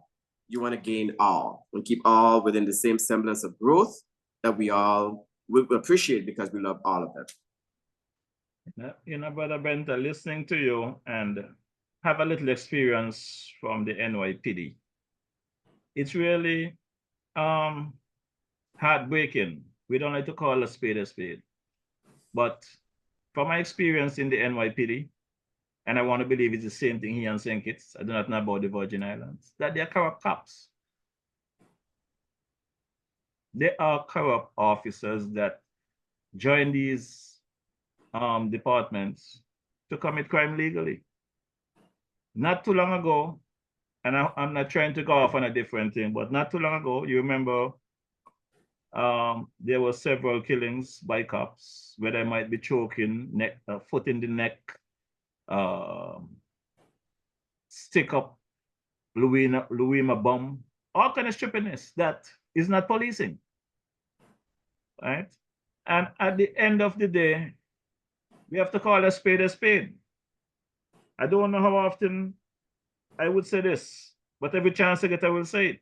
Not too long ago, my brother there, the National Security Advisor to the Prime Minister, Mr. Rollins, he was at a press conference and he gave his view, and I think honest view, of the situation in St. Kitts with the crime. And because of political influence and the oppositions on them, they take a 12-second clip from a 6-minute clip and play it over and over for people to say, oh, he's telling people to commit crime and run away, leave the island. That's not what the man was saying.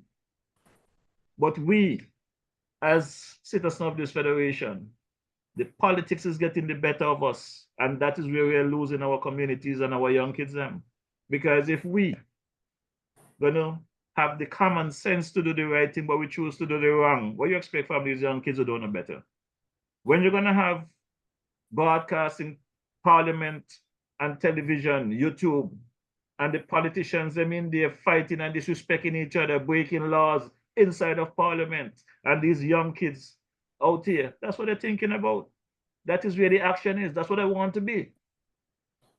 You know what's the next good thing with Mr. Mersha is when children are in school, you realize that today, a lot of the parents who walk into a school campus and don't want to fight the teacher because one thing or the other. And vice versa, you have the teacher who's not going to stand for that, and they're going to take a stand and it become something else that the children are seeing. Even with the program that you have with the peace program, I would recommend, because if there's people being paid on that program, the people whoever they are, maybe they've made a better attributes as far as what they may have provided, but I would bring them in because they know if it's a secret, if it's a secret payout, then that's something different. Then you call it confidential informant. But if it's a payment where they're being paid, where everybody knows somebody have to have the finance department, falls under the prime minister, of course, but somebody knows who's being paid, how it's being structured, or if it's a peace program, then it can be a hidden program because it's under direction of parliament through a bill, I presume, and bring them in.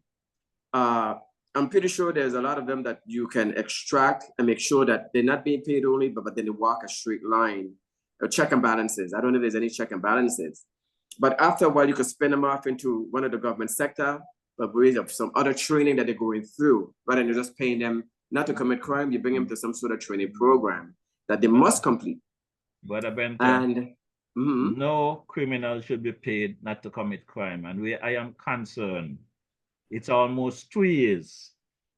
There should have been a lot more arrests of people who participate in that program, including the politician them who was accommodating it. Because based on information that I have heard, there are politicians and family members and friends that benefit greatly, bigly, as Donald Trump would say, out of those monies. Somebody should have been charged by now. And I mean, I support Prime Minister Joe, and by extension, the Labour Party. But if somebody does not get charged and arrested over these criminal activities that transpired under that administration, I don't know where my mind going to be in the next round of elections. Because you cannot just talk and say, we found 100 cases of fake marriages and nobody charged. Nothing is done about it. 20-something million missing from Development Bank and nothing is done about it. When you go across to our sister island, Nevis, a hospital that started at 8 million, went into 19 million, went into some 30+ million, 7 years later, no hospital to show, and nobody is being charged. Okay, that's the government side of the, but I'm saying the criminal activities is throughout. It's inside of government, is on the street, it's rampant. Right. Prime Minister Drew have his hands full. That's what's taking place in the Treasury. He got his hands full. And the people need to demand. And that's why I keep saying, you know, my people across the Nevis, I call them special because they're not dumb people. They're special people. Right now, they're in cultural mode. Instead of demanding explanation for over the $500 million that is unaccounted for, they're in cultural mode. They're having fun. They're saying, no, we must ease up on I must say, my good friend Chubby. Chubby is a former Calypsonian. Because I don't think he sing nothing anymore. Calypsonians are supposed to come and sing about the ills that are taking place and make sure government do the right thing. Chubby is posting on social media. He's up on the politics and still after culture, mama. If I was close to Chubby, I'll give him one backhand. Because that is the dumbest thing you could say as an individual. You're going to tell me people are suffering. You're not getting the utilities and what you're supposed to get. And you're going to take up monies that is needed for the livelihood of the country, for the people. You're going to cut down, what they call it, mahogany trees. You're going to build up cultural center for culture for 2 weeks while the people are still hungry and in need. There are some words I would like to use here, but those adjectives I cannot use on the program, Mr. Benton. Sure. So you touched me with the point. You touched me with the hospital. And the hospital discussion, Mr. Marisha, is dear, dear, dear, dear to me. And what I'm looking at, if I'm hearing what you're saying, I'm looking at accountability. Yeah. And that's why I go back to the Prime Minister. If these sort of funds are missing in the offices or the treasury of the government of St. Kitts and Nevis and unaccountable for, that someone is a signatory, authorized person to be able to withdraw those funds from the government coffers. And that's where accountability comes in, and that's where the Prime Minister, as in his capacity, will have his hand very full if he's going to enforce, because this means that there are people within your cabinet that are unfaithful, not trustworthy, and you use other words for them, but that they should be facing the wrath of the judiciary as well. And the other cabinet, because the system here in St. Kitts and Nevis, you have a federal cabinet for St. Kitts and Nevis. And at Nevis, you got the local NIA, the Nevis Island Administration, which is independent of the federal government. Okay. The problem I have there with the NIA, again, the people over there are special because when they did not get none of what was promised to them during the campaign done, nothing is complete, projects after project that are incomplete. The premier got a raise as part of the federal cabinet with his other 2 colleagues that are part of the federal. He still turned around and went and gave his NIA local government another 15% raise, while raising the cost of utilities and taxes and all these things at the people of Nevis without giving them anything. And the people over there, quiet as a lamb, jumping up for Culturama.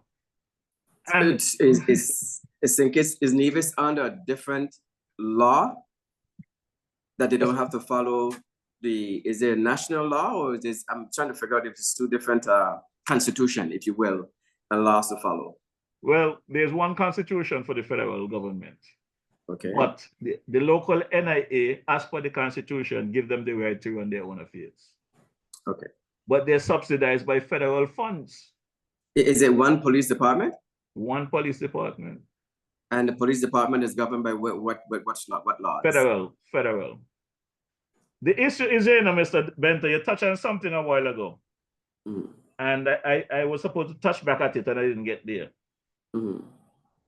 I want to believe there are people in government that is well aware of the criminal activities and who the criminals are.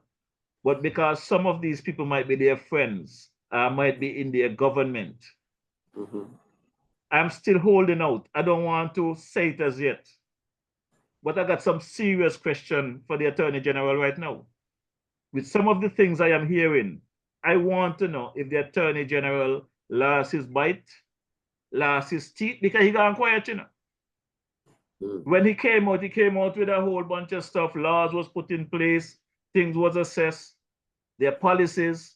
But with all of these activities, there's a new prosecutor, I think, came in from Antigua. There was a lot of talk. Right now, the place is quiet.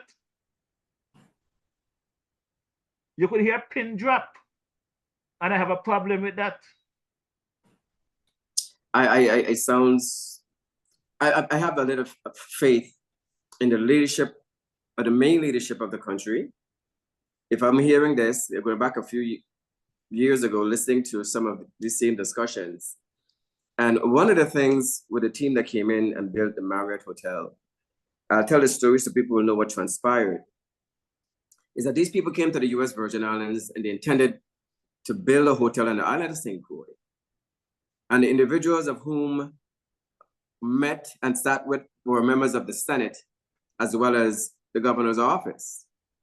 But everybody wanted something under the table in order for them to move the project. Everybody wanted something. And in part of the discussion we had, they were looking for a place to build a hotel.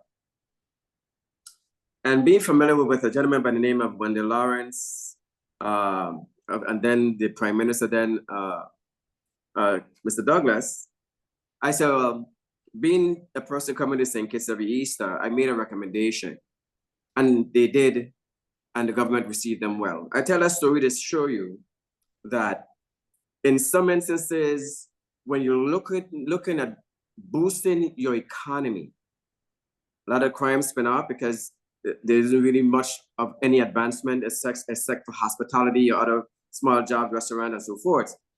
But you build or diversify your economy, you can't grow an economy if you can't reach it. In other words, if we don't build a bridge, and crime is one of the biggest deterrent for any investor coming into any place to spend their money. Diversifying your economy and reaching these investors, but making sure certain things in place. If this is what I'm hearing that's been explained with the gangs and the government officials who are tied up in this whole behavior, then the country is on its way to a doomsday, really, without the right growth before the administration 5 years is up. And if it goes for 10, if we don't change the mindset, and the mindset goes with jobs that brings or keeps your population of individuals, young men and women who wants to work, but can't get into the right forum, their ears will be peeled on those individuals who are on the street with glitter and glimmer, driving the best cars and whatever have you. They don't want to be like them. How do you change that setting? The Prime Minister now needs to take a bold look with his National Security Advisor. And if the AG is an issue, then start looking at that as well. It doesn't mean because you're a minister means that you can't be charged. It doesn't mean that. It doesn't mean because you're a senator, you can't be charged.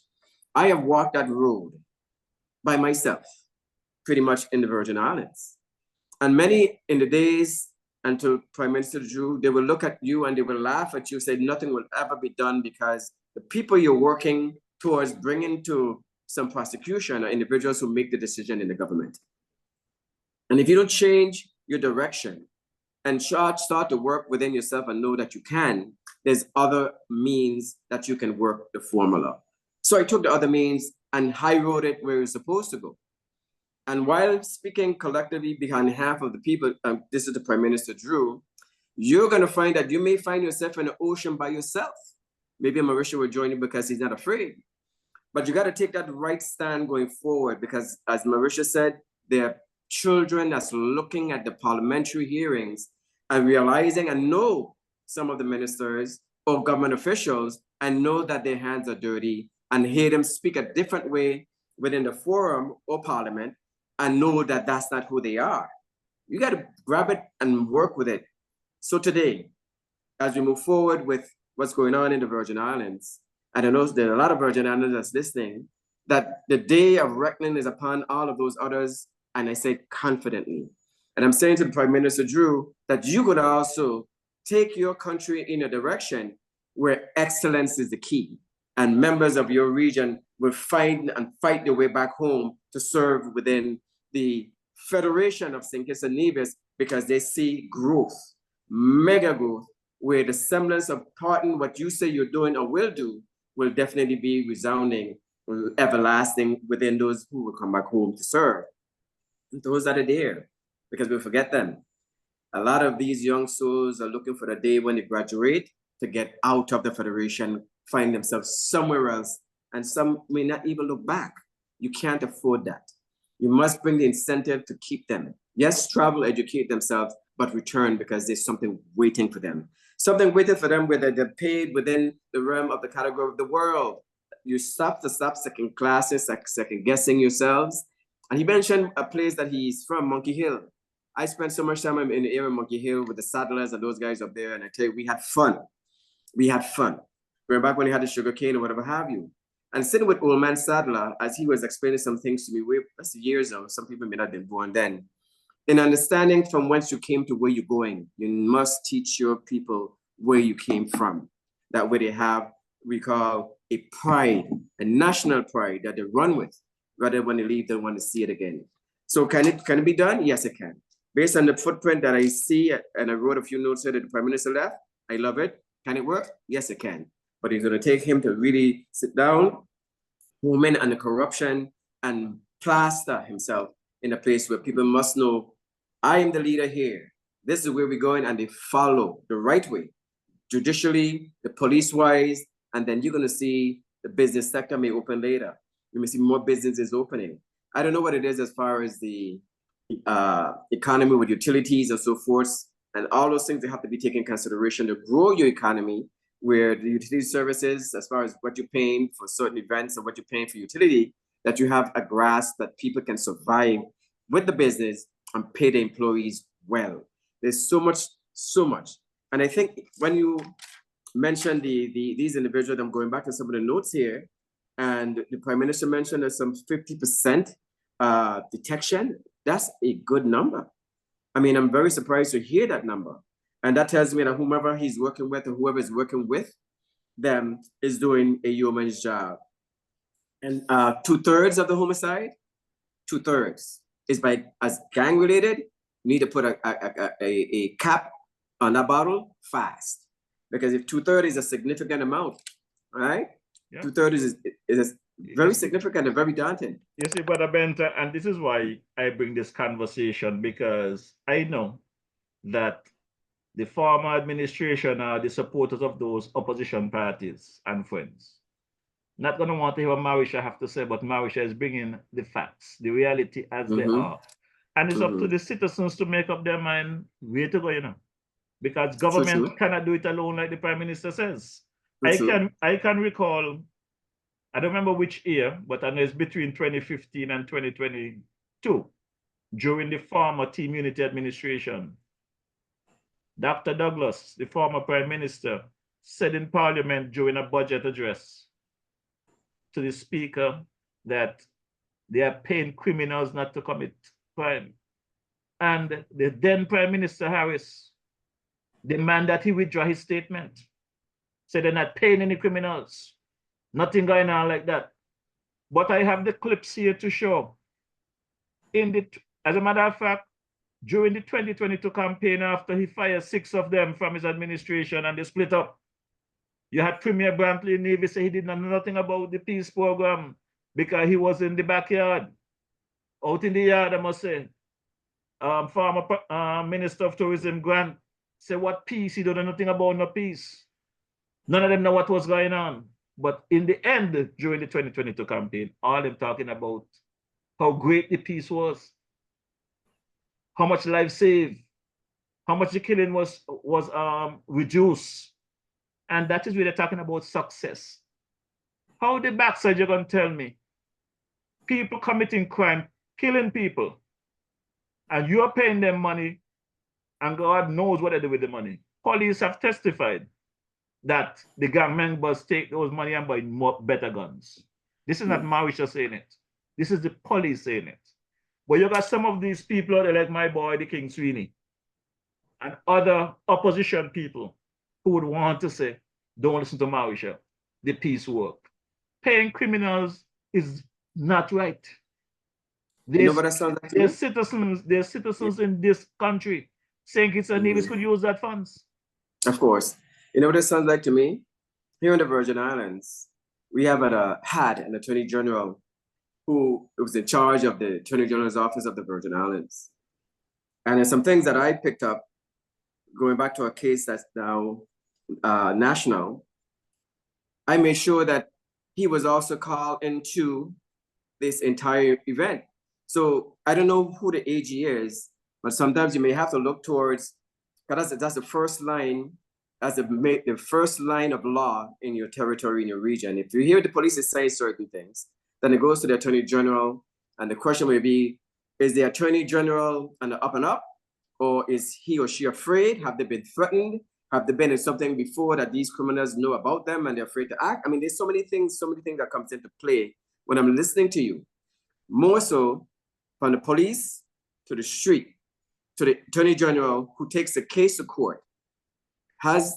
Is the Attorney General who is there strong enough to stand on his or her feet, fight on behalf of what's brought before them by the officers to take it where it's supposed to? So I don't know who your AG is.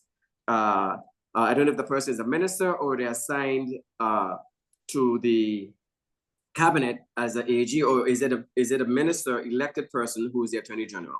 He was appointed by the Prime Minister to the cabinet. And maybe they need to look at that. And I must say, I have confidence in the AG. I have had experience with the AG. Good. I believe that he's on the up and up. Okay, that's good to hear. The opposition might try to make it sound different. I am just saying they're moving too slow. Right. As you mentioned, yeah, you mentioned that officers said something, so I was wondering, why would the officers said something to that magnitude when they have the strength of the Attorney General to support them? Good so question. There's something in between there that's creating an issue. Something is wrong. I know something about Benta. We've been having a good conversation, and I don't like to end this conversation, you know. But you see tonight. You see tonight. Yes. I'm signing off at 8 o'clock tonight. Okay, so and there's about 3 songs here that I must play in a Brother Bento, because I'll listen with you. Go ahead. I want you to hang on and listen, because I'll listen. my partner Yes. King Sweeney, he released a new song last week, Mhm. Recipe for Progress, and I must play that track.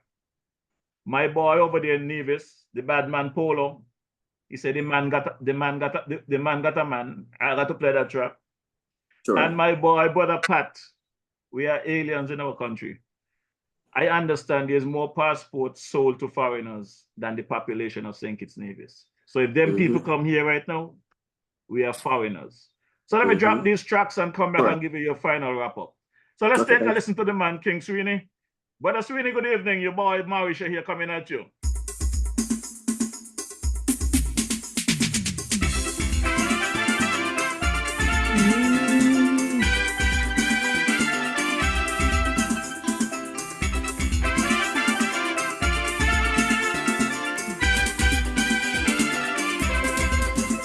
Do we really love this nation?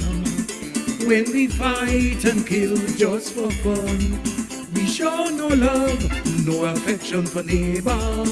This paradise heading for disaster. Hear me, roots of our land. You can change it now. You're the leaders of the next generation.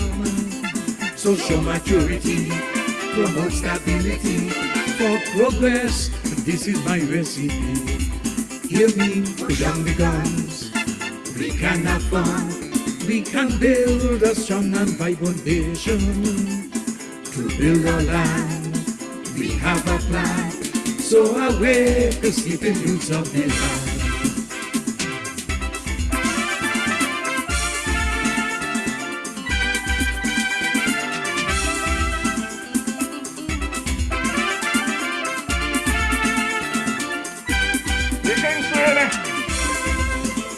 Government and leaders of our nation, to our youths give recognition. When youths excel, promote our country. Let us unite, celebrate nationally. Hear me, Elcomado we left, King Collins I neglect. Why not national heroes as yet? Social maturity, honor instantly. There must be role models for you to see. Hear me, put down the guns. We can have fun. We can build a strong and vibrant nation. To build our land, we have a plan. So awake the sleeping roots of the land.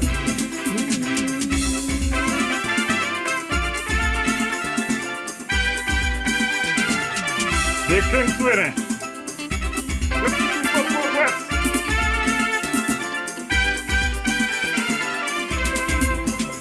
Businessmen and chamber of industry, lend a hand, the poor people cry. You pushing the poor deeper in poverty. The more we try, the price is crippling me. Hear me, you can join the plan, or we will take a stand and enforce rights control in the nation. Social maturity, stop being so greedy. Help us build a peaceful society. Good Lord, put down the guns. We can have fun. We can build a strong and vibrant nation. To build our land, we have a plan. So awake the sleeping youths of the land.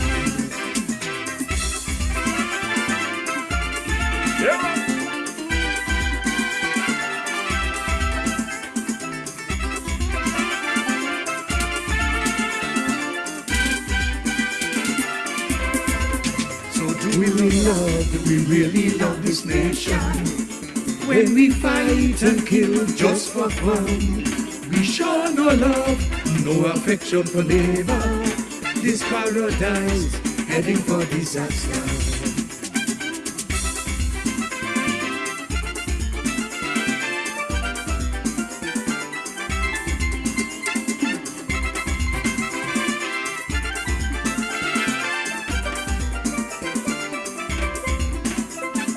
Put on the guns, we can have fun. We can build a strong and vibrant nation. To build our land, we have a plan. So awake the sleeping youths of the land.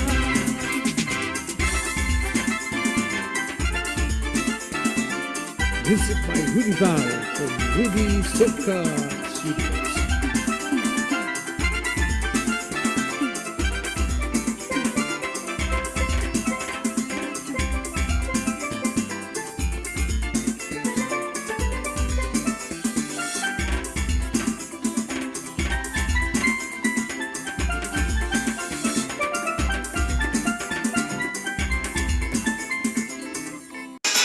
Yes, man. So that's a positive contribution there from my boy, the King Sweeney. You know, put down the guns, you know. That is a very good message. But don't come tell me that the peace program worked because crime was lowered. Now, paying criminals is off limits. Let's spend the money on our good citizens. And Brother Benta, I'm going to drop this track by the Mighty Pat. This is a collaboration of DJ Marisha and Mighty Pat. And as I've said previously, when I found out that the amount of passports sold, approved for foreigners, outweighed the population of our beloved Federation, all I could think about was soon to be aliens in our country. Take a listen to Brother Malvern Gums and the Tap In with the live horns. Are you ready? This is Mighty Pat at the control tower. We're gonna chant them down. We're gonna push them down. We're gonna bring them down. Get ready to sing. 1, 2, 3. I'm an alien in my country. St. Kitts Nevis, that shouldn't be. Foreigners taking over slowly in my country.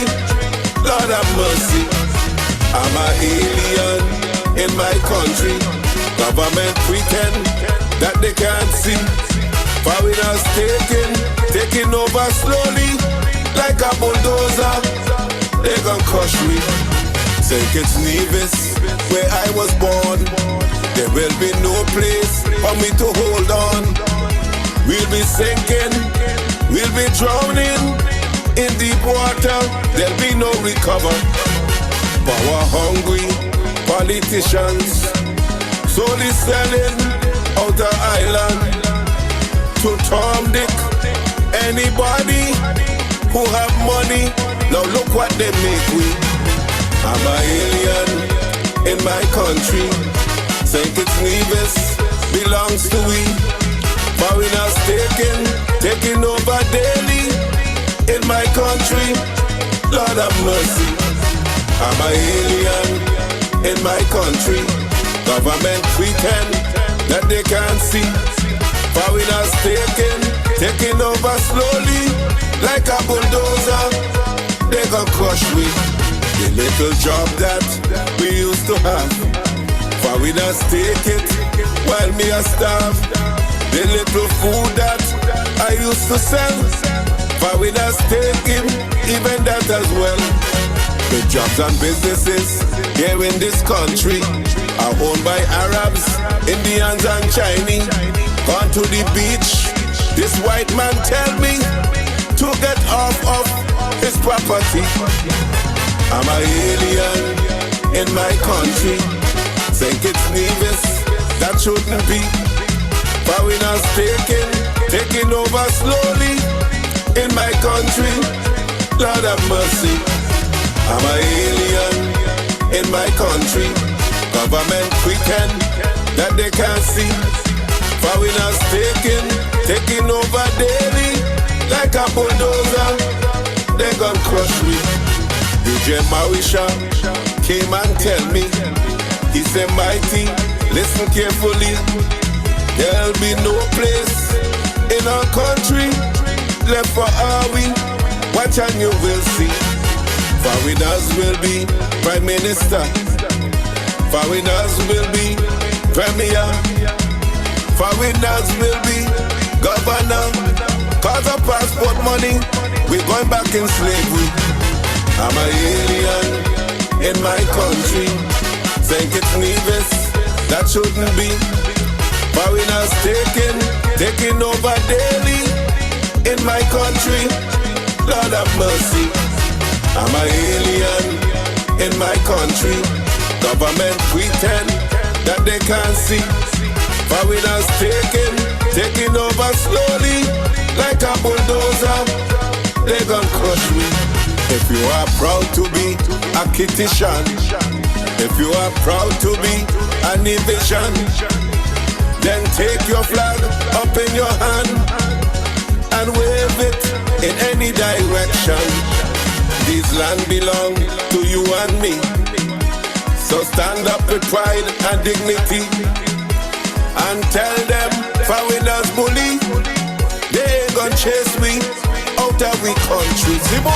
I'm an alien in my country. St. Kitts Nevis should belong to we. Foreigners taking over daily in our country.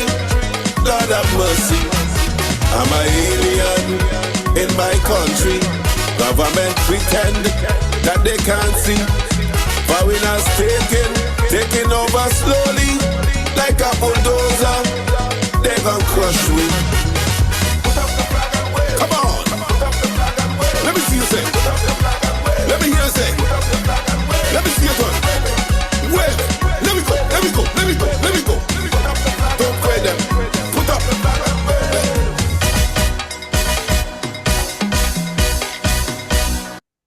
You know, Brother Benter, as I said to you, you got some of the haters out there, the support of the farmer administration. They don't want to hear these lyrics. They don't want to hear these songs because it's the reality of life.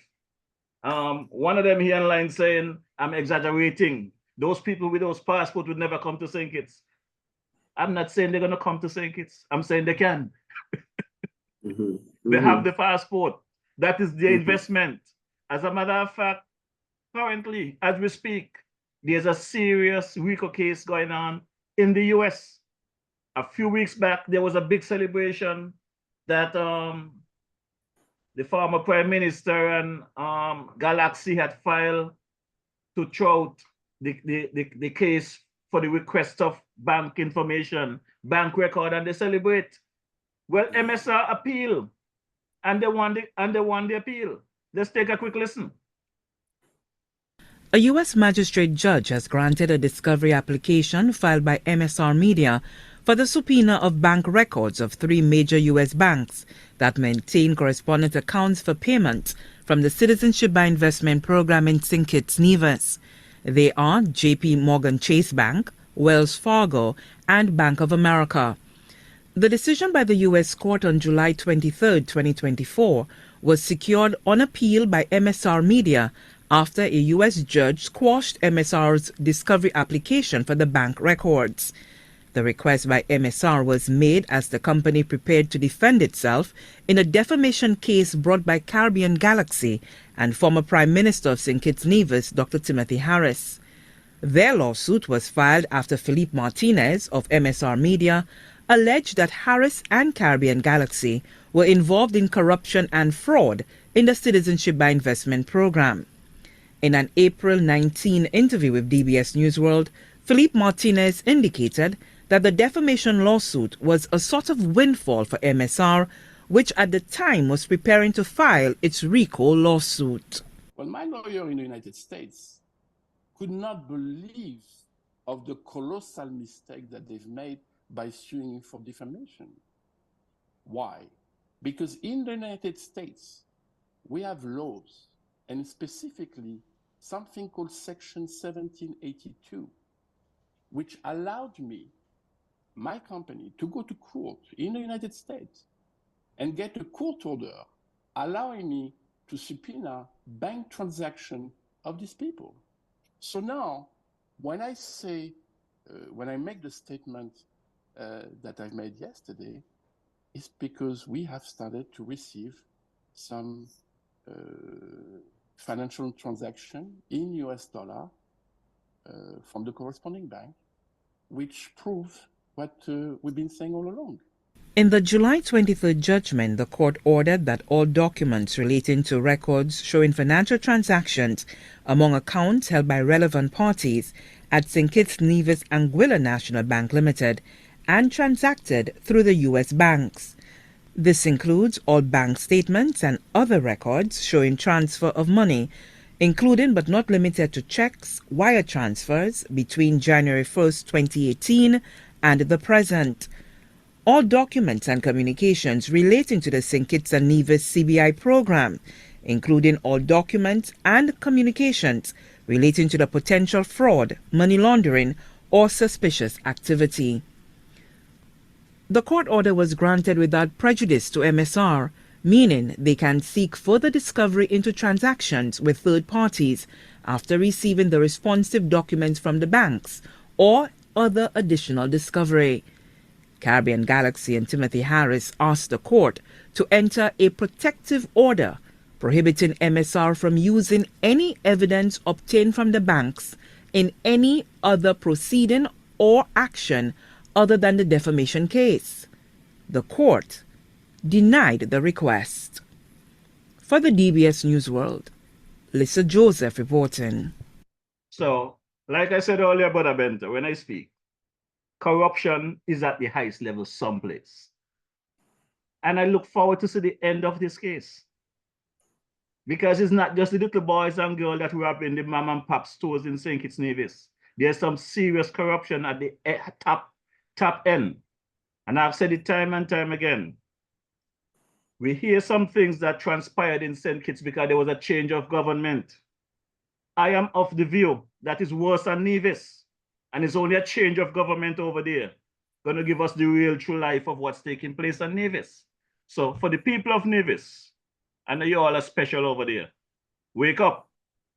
It's time for you all to do your thing. Because guess what? My boy Badman Polo said the man got a man. So I'm dropping this final track before I come back to Brother Bento.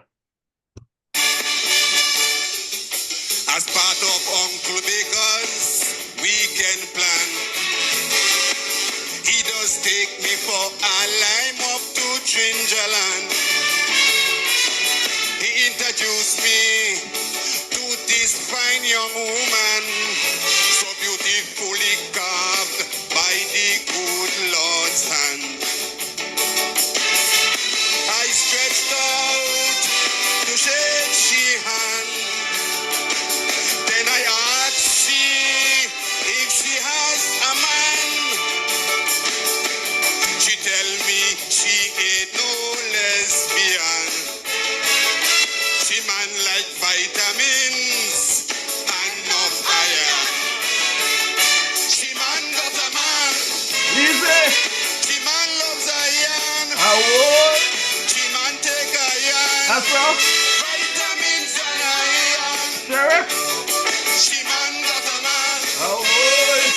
She man loves iron. She man take iron. Vitamins and iron. That's how the sheriff like it.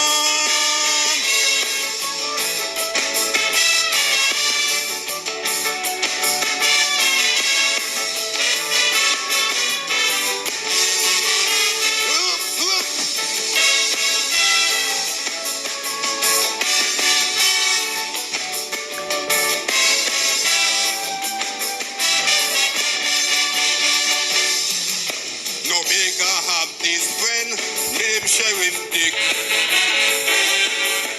A stud of a man who makes ballistas and bricks. People say that Dick is a real sweet handyman, with a nice funny tongue for any woman. We took Dick to Bamboland to see if he conquer this woman. Sheriff Dick sweet up, she slick and quick. She head over heels now for the Sheriff Dick. This ain't no gimmick. She loves Sheriff Dick. She man can't take it. He too wants to get prick. This ain't no gimmick. She loves Sheriff Dick. She man can't take it. He too wants to get dick. Bring the home. man got a man.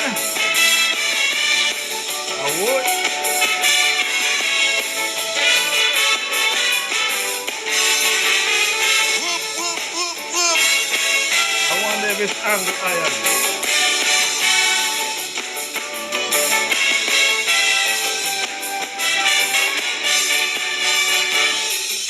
I find out who is this sweet woman man. He's a swing left, swing right politician. Never so amazed that the man full of charm.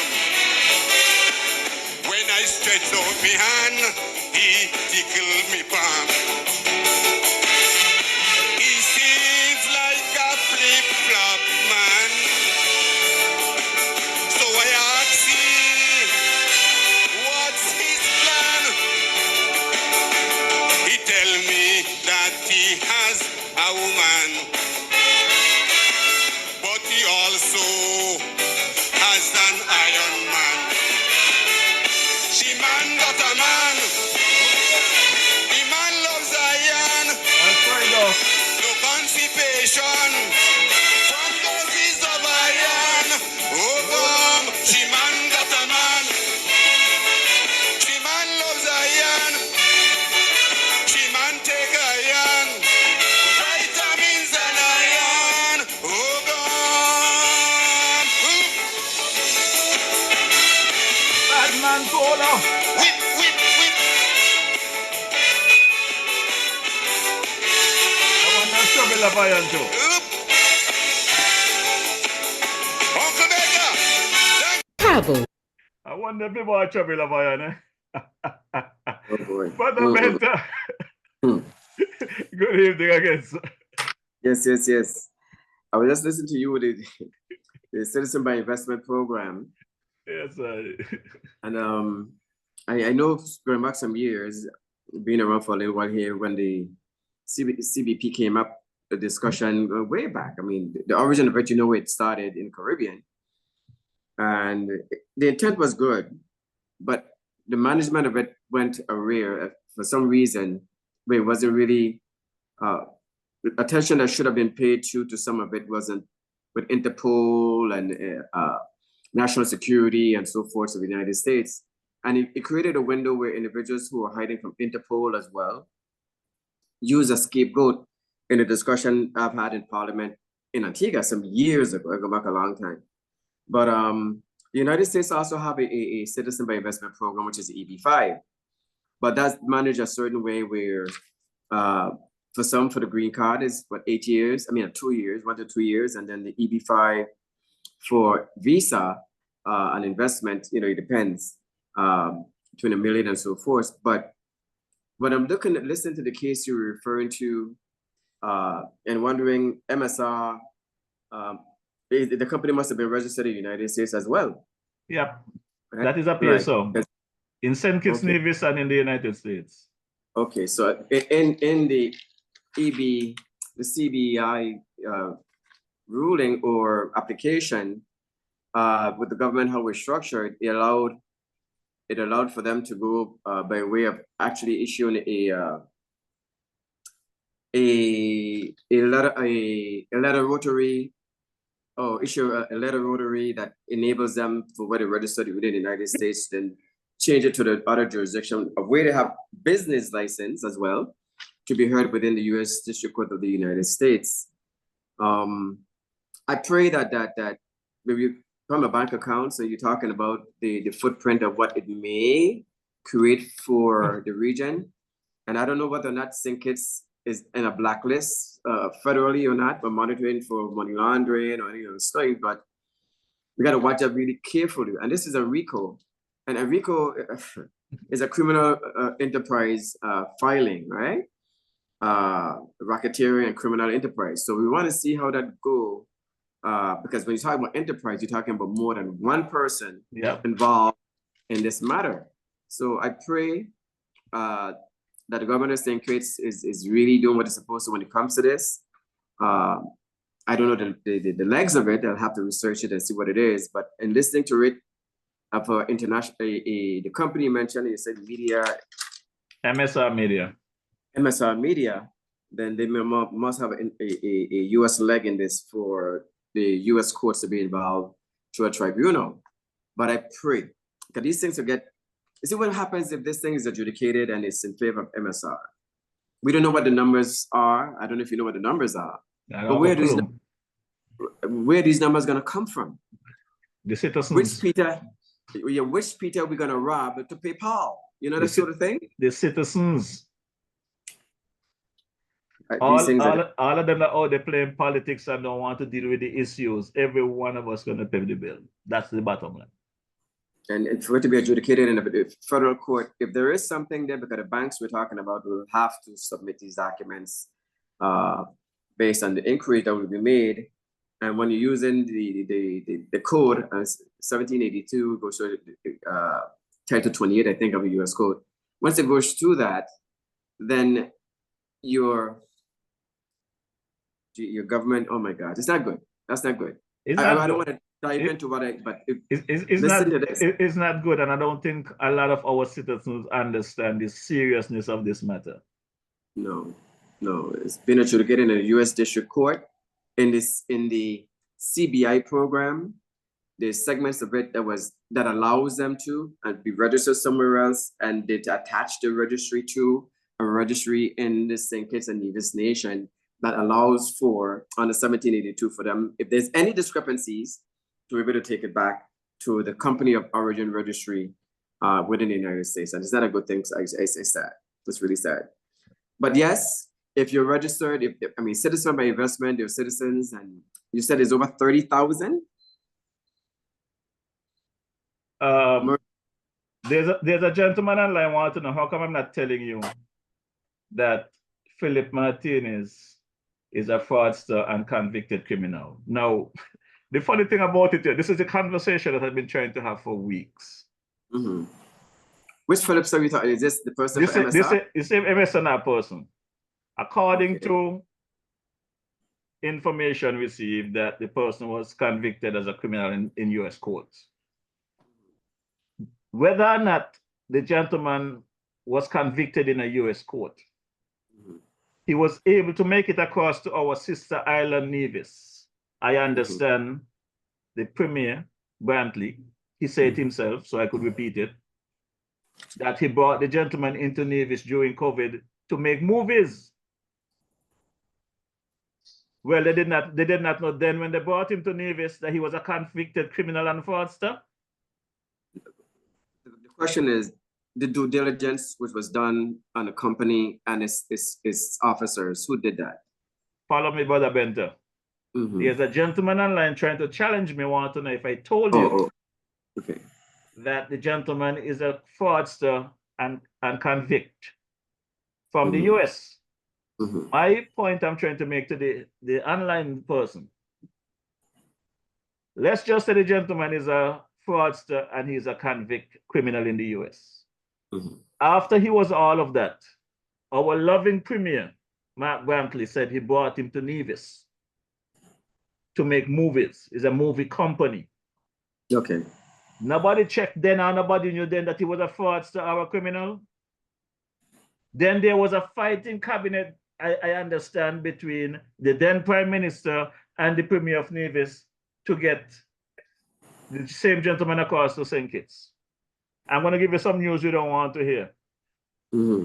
That same gentleman that I understand they paid some 150,000 US per month in Nevis during COVID, when the Nevis people are crying for money. I don't know how much movie he made, but that same gentleman, I understand, was able to take that money or find some kind of money to buy the OTI Hotel in St. Kitts. My OTI Hotel? Your OTI Hotel. Interesting. And after they bought the OTI Hotel, which is supposed to be their base of operation, they lock it down or shut it down, and I think end up in Antigua or someplace else. Right? So, Benter, because I have so much respect for you, we're running in overtime, and I ain't going too much overtime.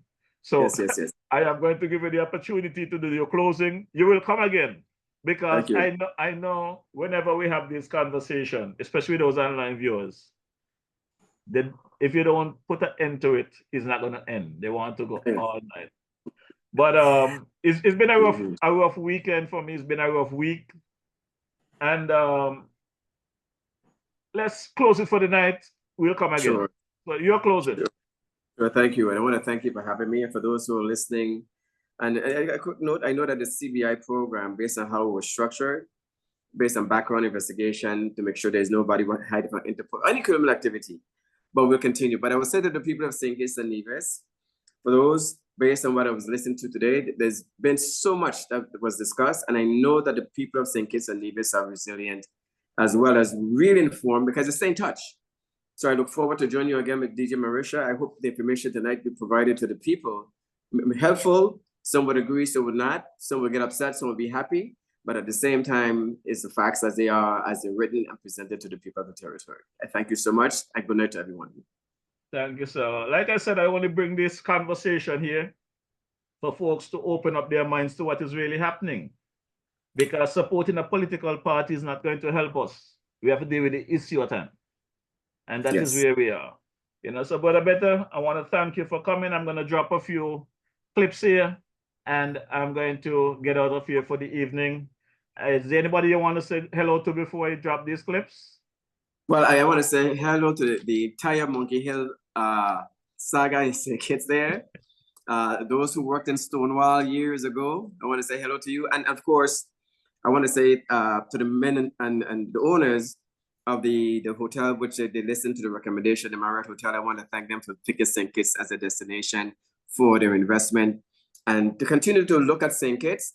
Again, that there's more to be done, more to be given, and I think the people really, really love to see more development on the island of St. Kitts. And to everyone who's listening from the US Virgin Islands, because there are a lot, thank you for listening in. I will come your way on another radio program and take you the other way with what's going on. Thank you, and have a good night. And Brother Bent, I'm pretty sure the National Security Advisor is on. Brother Rollins, so you say good night to him as well. Brother Rollins, I look forward to seeing you pretty soon.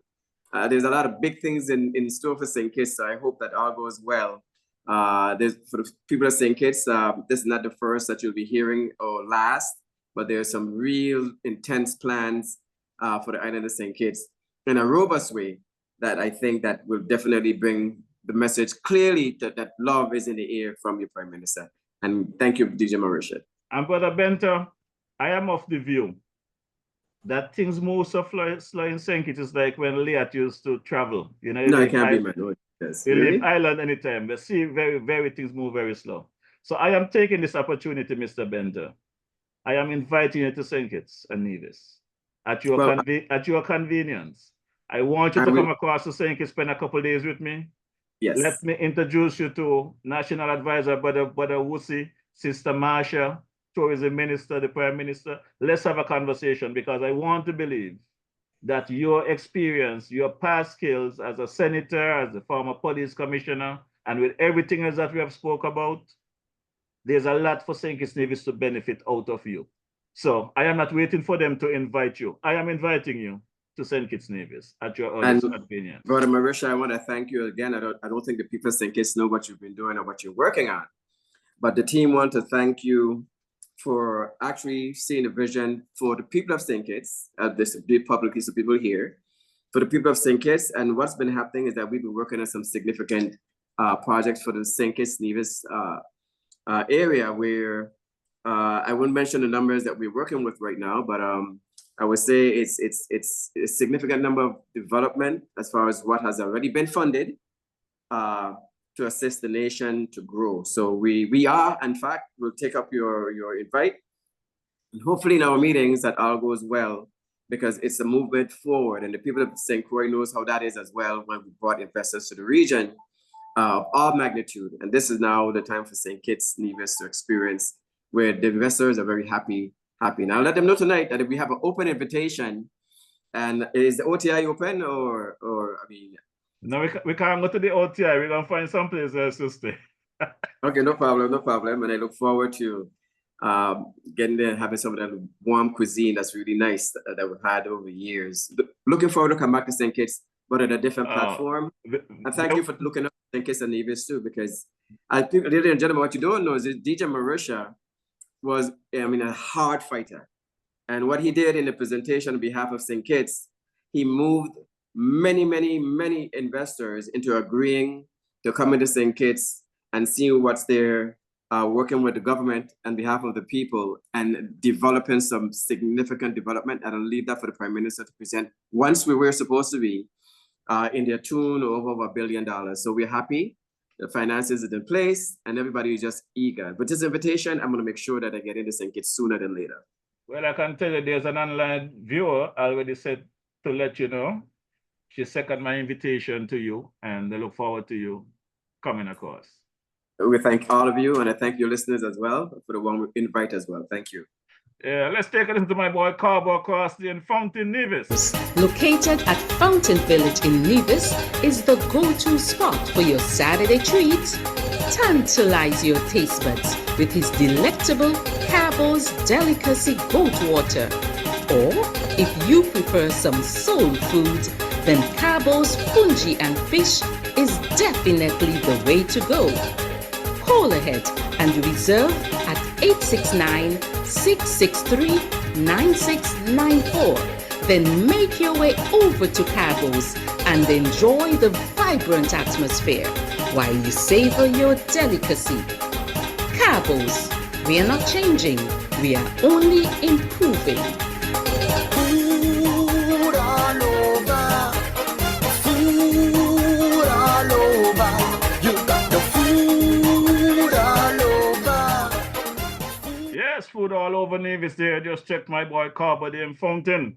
Carbo does delivery on the island of St. Kitts and Nevis, and Carbo is available to do your special parties, whatever you need. Just let him know DJ Marisha sent you. Let's take a quick listen to Sister Carmen. Girl Sandra, you know where you can find nice fresh local food 7 days a week, one provision and all kind of thing. Girl, where? Right down there by Shellings, by Carmen Catering Services. Girl, she opposite the bus stop. Girl, and she also cater for weddings, parties, anything you want to cater for, funeral and all. Girl, and trust me, you're gonna enjoy the food. And she also selling bites and sundaes. Opposite the car shop, right down the main road. Girl, you could call 665-1494 or 663-6005 to order your food or go and pick up your food. Girl, the food will be finger licking and you get your money worth. You ain't want nothing better than that. Yes, that's Sister Carmen right there in Shoreline across from the West Ferry Terminal there in downtown Bastia. Monday to Friday from 12 to 5 p.m.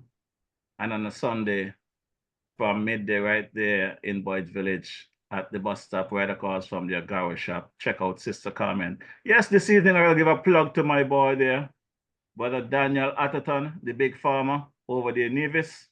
He does a program there and 2020 Vision Radio and Nevis. So I'm going to do his debut this evening. So Brother Daniel, this one for you.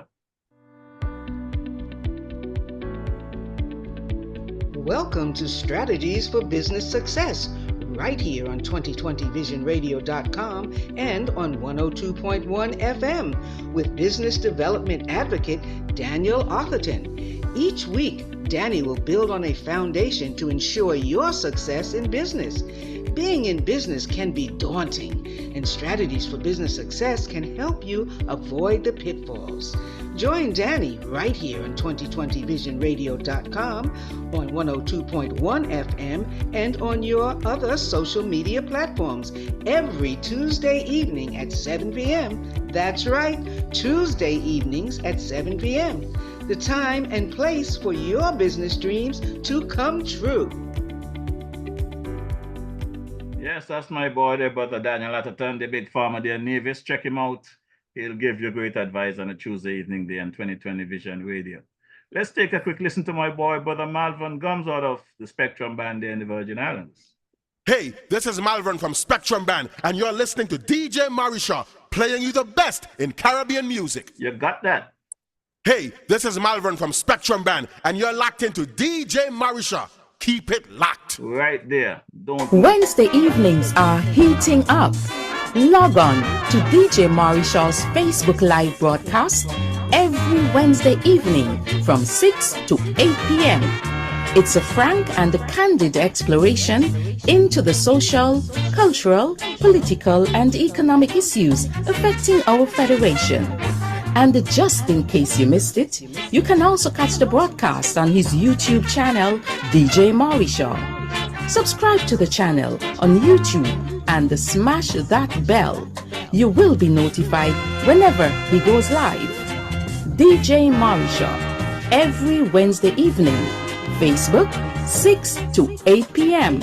or thereafter on his YouTube channel, DJ Marishaw. Log on.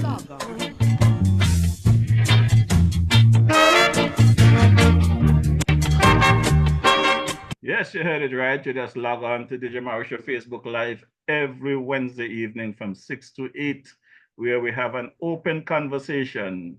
No war, no fight, no gun talk. We just start the things them and keep the people informed. And don't forget the good people there down there in the Newton area. Island purified water, but the Powell and the crew there, the man scatter keep me hydrated while I'm in the Federation. So I want to thank the good people there at the Island purified water and continue to support businesses that support you. Don't forget my cousin Gloria there at SmartFit in Basti area. There's a store right next to Skeleton Central Street. Check out Gloria, let her know DJ Marishaw sent you. And also there's a store right there in Cairn Street, right off 4th Street, just below the gas station. I also want to big up my uncle there at Garvey's Estate, Uncle Joseph. Check him out there for your sessions, whether you want to keep wedding party, just want to hang out for a night, you want to take some pictures in the area. Lovely atmosphere down there at Garvey's Estate in Boyd's Village, Trinity area, Trinity Parish, St. Kitts. Check him out. Don't forget to check my boy as well, the man Mikey Clark there over at the Jamrock Restaurant in Frigate Bay. If you're on the island, do not leave the Federation without getting a meal over there at the Jamrock Restaurant. And for a step up, you check my boy Marshall's up the hill there. Marshall's will be closing for a bit from the 3rd of August until the 26th of August. So if you're on island and you intend to eat at Marshall's, make sure you check Marshall's by the 2nd, because come the 3rd of August, Marshall will be closed for that period. So if you're on island and you plan to check out Brother Marshall's, check him out before the 3rd of August, okay? Also, want to touch my boy there, the man who asked over there in the Parsons area, the Backway Bar. Just tell Ras DJ Marishaw send you for your bullfoot or your cook up or your goat water there on a Friday morning and a Saturday. Check out my boy Ras. Also want to check my boy Body Slam there in Newton Ground if you're looking to get some nice fried chicken wing, barbecue wings, sauce, bullfoot. Check out my boy Body anytime after 3 p.m. down there in Newton Ground, and he will take care of you.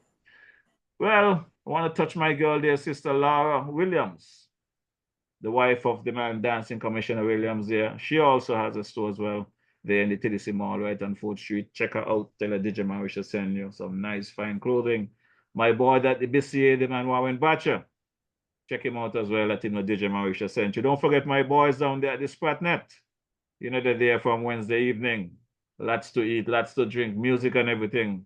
Let Brother Jack and my partner there know that I send you there to check them out. Well, Brother Benta, I'm going to drop the unofficial anthem of the Federation of St. Kitts Nevis, you know. This one is called Arise by the late great King Arrow. The music is nice, people like to dance, but lyrically I try to ask them to listen to the lyrics because I want to believe that's why Dr. Joe ran for prime ministership. He wants to play his part in fixing our beloved Federation. So this one is going out to our beloved Prime Minister and his lovely First Lady. Coming from the DJ Marishaw platform this evening, Brother Garth Wilkin, how you doing? The man, the big JL, Curtis Cook, the man, Julian Pemberton, Luther Kelly.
nation, building a brand new nation.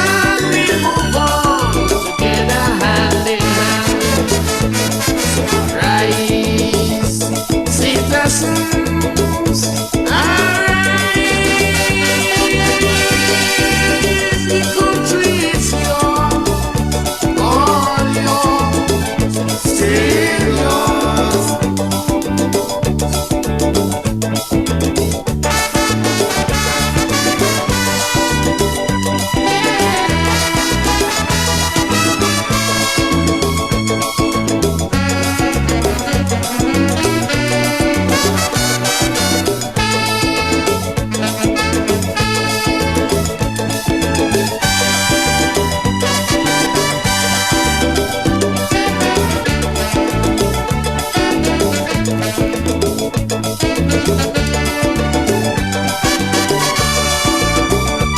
Can your conscience be clear?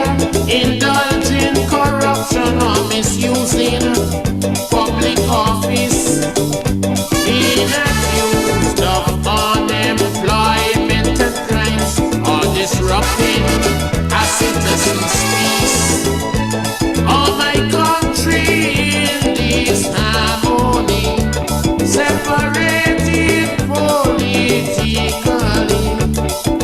Hatred for a brother, cannot love each other. No, I say no, not at all.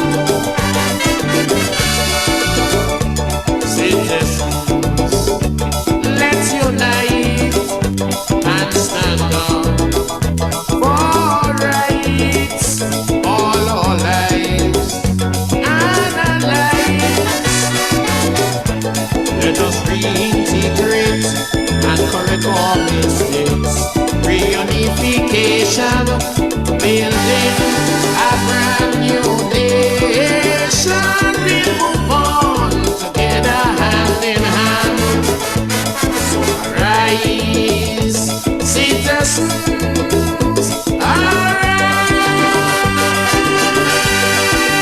The country is yours, all yours, still yours.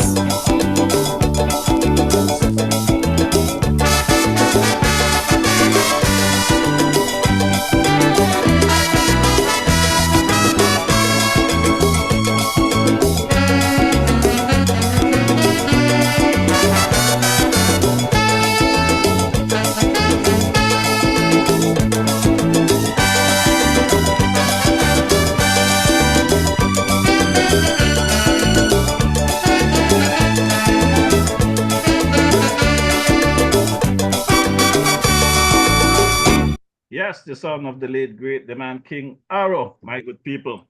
I also want to invite you visitors visiting the Federation. Do not leave until you check out my boy there and my lady there. Alfredo's over there in the Newtown Bay Road. Check them out, tell them DJ Mauricio send you lovely food and that end as well. There's some real tasty restaurant here on the island of St. Kitts. Give them a try and check them out. I want to big up my engineer there, the man Ike. How you doing? Ike out of Trinidad and Tobago, reside there in Brooklyn and keep my program going live and lively. Pretty soon we'll be celebrating 4 years when it should have only been 14 days. So imagine how time flies. I also want to big up my nephew there, the man Glenville Lawrence, for taking care of my clips weekly. I want to touch the man Django, the man Elvin Ellie, brother Alvin Brown, the man Cabo. Hope all is good with you guys. I also want to touch my boy, the brother Curtis Crook, the man Ike. Over there, the man Ronnie Rascal, Monarch, and team. Hope things are good with you guys. I want to touch my Tobago folks there.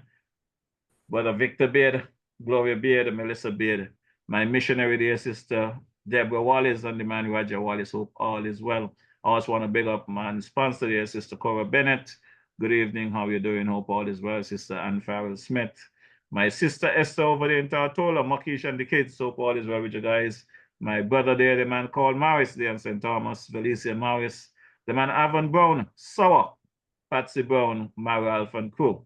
My favorite cousin there in St. Thomas, Sister Natalie Carty. How are you doing? How is Caroline?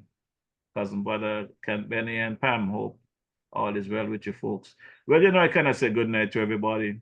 tonight. So God blessings on everyone. Hope that all is well. I want to big up my dad in St. Thomas, the man Alfonso Marisha. Hope all is well with you. My godmother there, Sister Joyce Bedford. Brother Bedford, hope all is well with you all. Sister Cheryl Bryan, good evening. Hope all is well. And you and my uncle there, Eustace Hutchinson in the St. Croix area. Touching the man Mighty Pat, the man Desmond Hicks and crew. Until such time, my good people, God blessings on everyone.